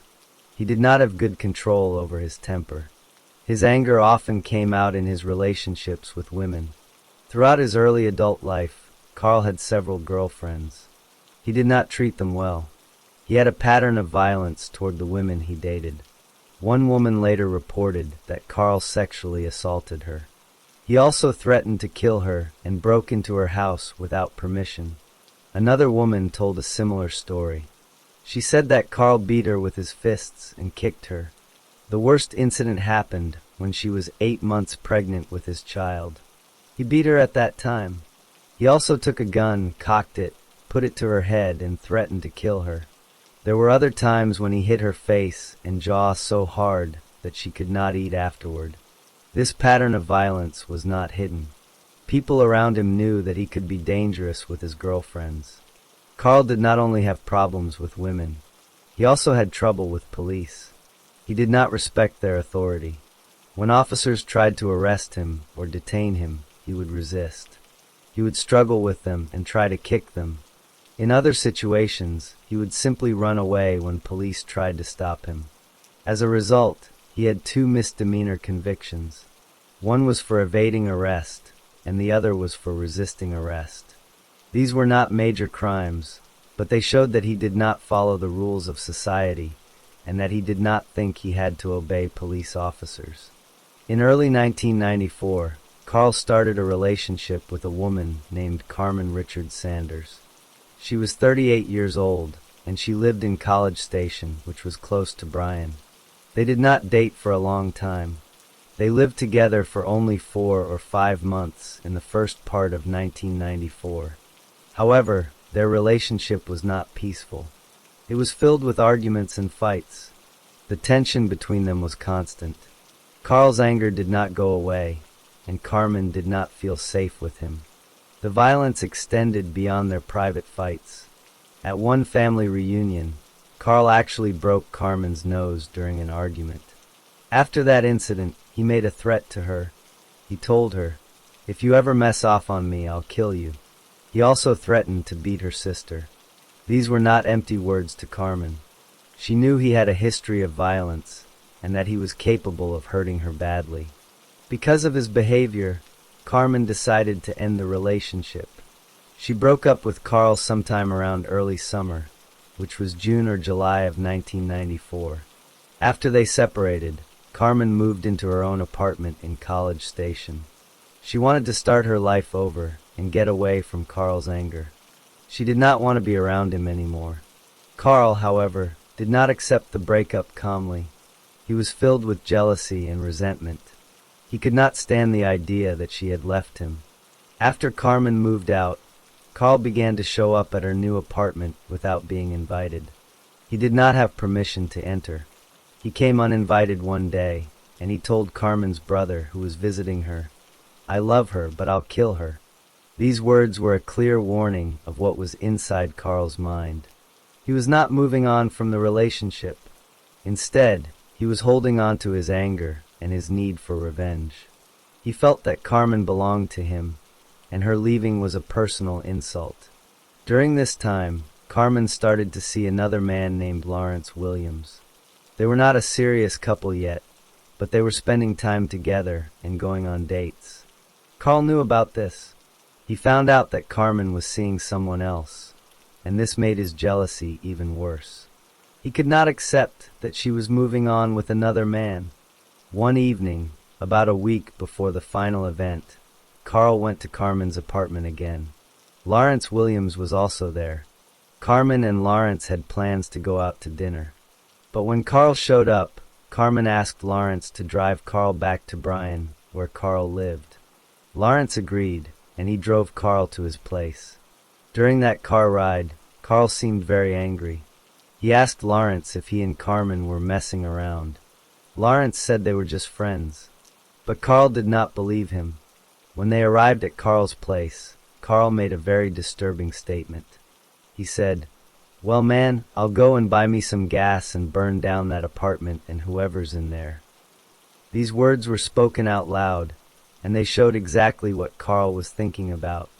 Carl's life up to this point was defined by a pattern of violence, substance abuse, and a refusal to accept when a woman left him. He had no stable career, no real education, and a long history of hurting the women he dated. His relationship with Carmen had ended badly, and he was filled with rage. He had already threatened to kill her, and he had shown up at her home without permission. Now, he had also threatened to burn down her apartment with anyone inside. Carl was stuck in his anger and could not let go of Carmen. He was a man who could not control his temper, and his thoughts were becoming more dangerous every day. He was living in Bryan, while Carmen was in College Station, and the distance between them did not calm him down. He continued to think about her and about getting revenge for the breakup. On the morning of August 19th, 1994, Carl Henry Blue woke up early. He left his apartment and started walking. He walked for about 7 miles until he reached the neighborhood where Carmen Richard Sanders lived. He had a plan in his mind, and he was determined to carry it out. He was still angry about the breakup, and he could not accept that Carmen had moved on with another man. Before going directly to Carmen's apartment, Carl stopped at a convenience store that was located across the street from her apartment complex. He went into that store 3 separate times. The first time he went in, he bought a beer. The second time, he went to the counter and paid for 50 cents worth of gasoline. He did not put the gasoline into a car. He just paid for the fuel. The third time he entered the store, he asked for a large soda cup. He took this empty cup and went to the gas pump outside. He pumped the 50 cents worth of gasoline directly into the large paper cup. Now he was holding a cup full of gasoline. He walked across the street and positioned himself outside Carmen's apartment door. He waited for the right moment. At that same time, Carmen was inside her apartment getting ready for her job. She was not alone. Lawrence Williams was also there. He had spent the night or had come over earlier. The two of them were preparing for the day. Carmen was about to leave for work. She gathered her things and walked toward the front door. Lawrence was in the kitchen area at that moment. Carmen reached the door and unlocked the deadbolt from the inside. She was about to open the door and step out. But Carl was already standing right outside the door. As soon as Carmen unlocked it, Carl pushed the door open with force from the outside. He did not wait for permission. He did not knock or ask to enter. He forced his way into her apartment without her consent. This was a deliberate act of entering a home where he was not welcome. Once he was inside, he moved quickly. He took the cup of gasoline and threw it directly onto Carmen's body. The liquid soaked her clothes and her hair. Then he took a lighter from his pocket and ignited the gasoline on her. Carmen immediately burst into flames. The fire was hot and fast. She began to scream and move in panic. When Lawrence Williams heard the commotion, he came out of the kitchen to see what was happening. He saw Carmen on fire and tried to help her. But Carl had not finished. He still had some gasoline left in the cup. He turned toward Lawrence and threw the remaining gasoline onto him. Then he used the lighter again and set Lawrence on fire as well. Lawrence's clothes caught fire instantly. Both victims were now burning inside the apartment. After setting Lawrence on fire, Carl turned back to Carmen. He looked at her while she was in flames. He took the cup and shook the last few drops of gasoline onto her body. Then he spoke directly to her. He said, "I told you I was going to get you." These were the words he had used before in his threats, and now he was making sure she knew he had kept his promise. After saying that, he threw the empty cup down on the floor and walked out of the apartment. He left the building and walked away. He did not call for help. He did not try to put out the fire. He simply left the scene. Inside the apartment, the situation was horrifying. Lawrence Williams was on fire. He tried to roll on the floor to put out the flames, but that did not work completely. He was badly burned, and the fire was spreading in the room. He managed to stumble into the bathroom and turn on the shower. The water finally extinguished the flames on his body. Carmen was also still burning. She followed him into the bathroom, and Lawrence helped her into the shower as well. The water helped put out her flames, but the damage was already severe. The fire from Carl's attack had also set parts of the apartment on fire. The flames were spreading to other rooms and to other units in the building. Lawrence knew they had to get out. He helped Carmen, who was struggling to breathe and walk, and they both staggered out of the burning apartment. Neighbors saw the smoke and the flames. People came to help. Carmen was having a very hard time breathing, and she was covered in burns. Ambulances were called, and both victims were taken to Brazos Valley Medical Center. The hospital staff saw that Carmen's burns were extremely severe. The hospital was not equipped to handle such serious burn injuries. They quickly decided that Carmen needed specialized care. She was flown by helicopter to Hermann Hospital in Houston, which had a burn unit. Lawrence Williams was also flown to the same hospital in Houston. He was in critical condition as well. Carmen's burns covered about 40% of her body. The burns were second-degree and third-degree burns, which are the most serious types. Most of the burns were on her upper body, from her waist upward. Her skin was destroyed, and her internal organs began to shut down because of the trauma. She was placed on a respirator to help her breathe, and she was put on dialysis because her kidneys stopped working properly. She remained in the hospital for many days. The doctors did everything they could, but her body was too damaged. 19 days after the attack, on September 7, 1994, Carmen Richard Sanders died in the hospital. The official cause of death was multi-system organ failure, which was a direct result of the burns she had suffered. Lawrence Williams did not die, but he was seriously hurt. He suffered burns on his body from his thighs upward. He had to have 3 separate skin graft surgeries to repair the damaged tissue. He remained in the hospital for a long time. He was not released until November 12, 1994, nearly 3 months after the attack. His recovery was painful and lengthy. The fire that started inside Carmen's apartment did not stay contained. It spread to 4 other apartment units in the same building. 20 residents who lived in those units were left homeless because of the fire. Their belongings were destroyed, and they had to find new places to live. The damage was widespread, all because of Carl's attack. After leaving the scene, Carl walked away. He did not run far. About 7 hours after the attack, he made a decision. He went to the police station and turned himself in. He walked in and told officers that he was the person involved in the incident. However, when the police questioned him, Carl did not tell the truth about what had happened. He gave them a very different story. He said that the whole event was just a prank. He claimed that he had not meant to hurt anyone.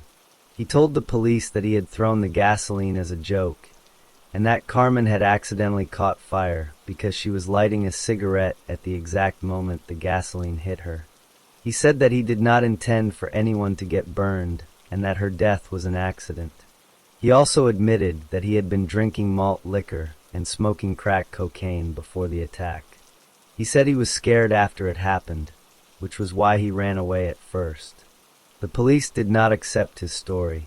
They could see that the attack was planned and deliberate. He had walked 7 miles, bought gasoline, put it in a cup, waited outside the door, forced his way in, and lit 2 people on fire. His actions did not match the story of a prank gone wrong. The police noted his words to Carmen, "I told you I was going to get you," which showed that he had intended to harm her. They also noted that he had thrown gasoline on Lawrence Williams, who had nothing to do with his relationship problems. Carl's lie about the accident did not hold up under the facts. The police gathered evidence and knew that this was a serious crime. They arrested him and held him in custody. After Carl Blue surrendered to the police, he was placed under arrest. The police did not simply accept his claim that the attack was a prank. They began a full investigation into what had happened. They collected physical evidence from the apartment, including the empty cup that Carl had thrown on the floor. They also gathered witness statements from neighbors who had seen the fire and helped the victims. The most important witness was Lawrence Williams. He survived his injuries and was able to tell the police exactly what had happened inside the apartment. He described how Carl forced his way in, threw gasoline on Carmen, and then threw gasoline on him. He also confirmed that Carl had said, "I told you I was going to get you." This testimony directly contradicted Carl's story about an accident. The police also reviewed Carl's own recorded confession, where he admitted to throwing the gasoline, but tried to blame Carmen's cigarette. However, the evidence showed that Carl had used a lighter to ignite the fire, not a cigarette. The physical facts did not match his story. The police concluded that Carl had committed a deliberate and premeditated attack. On October 27, 1994, a grand jury in Brazos County formally charged Carl Henry Blue with capital murder. The charge was capital murder because the killing happened during the commission of another serious crime. In this case, the prosecution argued that Carl had committed burglary when he forced his way into Carmen's apartment without her consent. Under Texas law, a murder that occurs during a burglary qualifies as capital murder and can carry the death penalty. The trial began in early 1995. The prosecution presented a strong case. They showed the jury how Carl had planned the attack. He walked 7 miles, bought gasoline, put it in a cup, and waited outside the door. They showed how he forced his way in, which was a burglary. They showed how he intentionally set Carmen on fire, and then set Lawrence Williams on fire as well.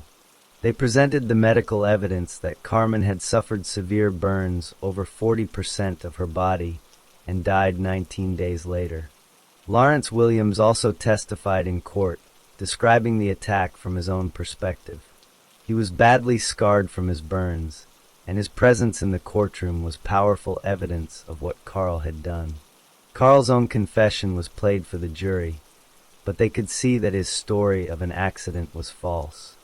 The jury found Carl Henry Blue guilty of capital murder. The verdict was delivered on April 19, 1995. Once guilt was established, the trial moved to the punishment phase. This is the part of the trial where the jury decides whether the defendant should receive the death penalty or life in prison.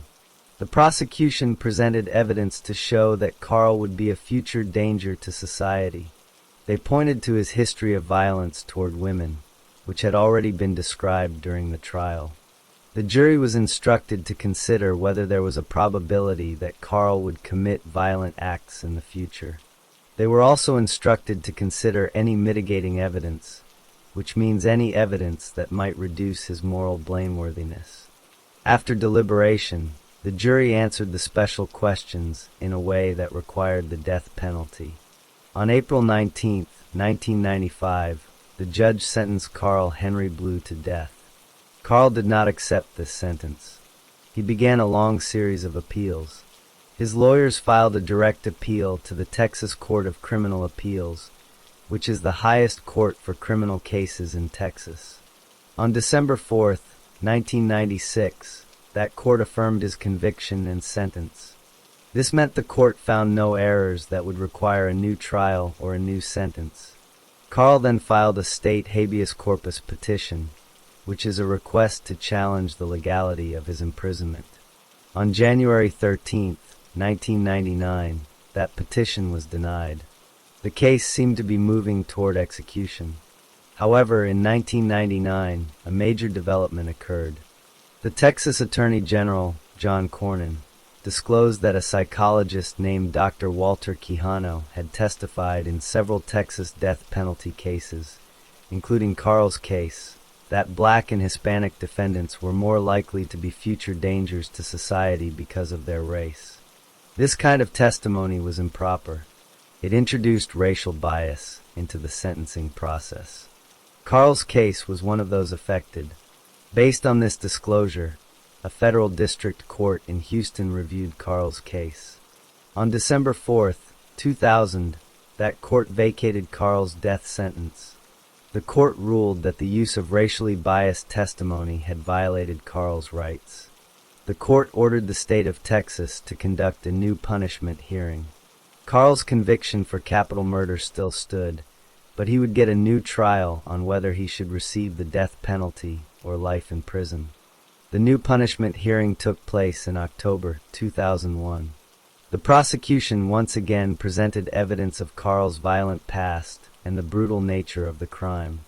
Carl's defense team presented evidence that he had a drug and alcohol problem at the time of the offense. They also presented evidence that he had been well behaved while in prison on death row for several years. They argued that this good behavior showed he would not be a future danger if he was given a life sentence. They also presented a psychiatrist who testified that the statistical probability of Carl committing future violent acts was at most 48%. However, the prosecution argued that Carl was still dangerous, especially if he was ever released or if he was in prison with other people. The prosecution also presented evidence that Carl had been a disciplinary problem in the county jail, where he had pounded on the walls and screamed at officers. The jury considered all of this evidence and again decided that Carl should be sentenced to death. On October 10, 2001, Carl was once again sentenced to death by a new jury. Carl's appeals continued after the new sentence. His lawyers raised many issues. They argued that the jury instructions were not clear enough. They argued that Carl was mentally retarded and therefore could not be executed under the law. The U.S. Supreme Court had ruled in 2002 that executing mentally retarded people was unconstitutional. Carl's lawyers filed a third state habeas application claiming that Carl was mentally retarded. They presented evidence of his low IQ scores and his difficulties in school. However, the Texas Court of Criminal Appeals examined the evidence.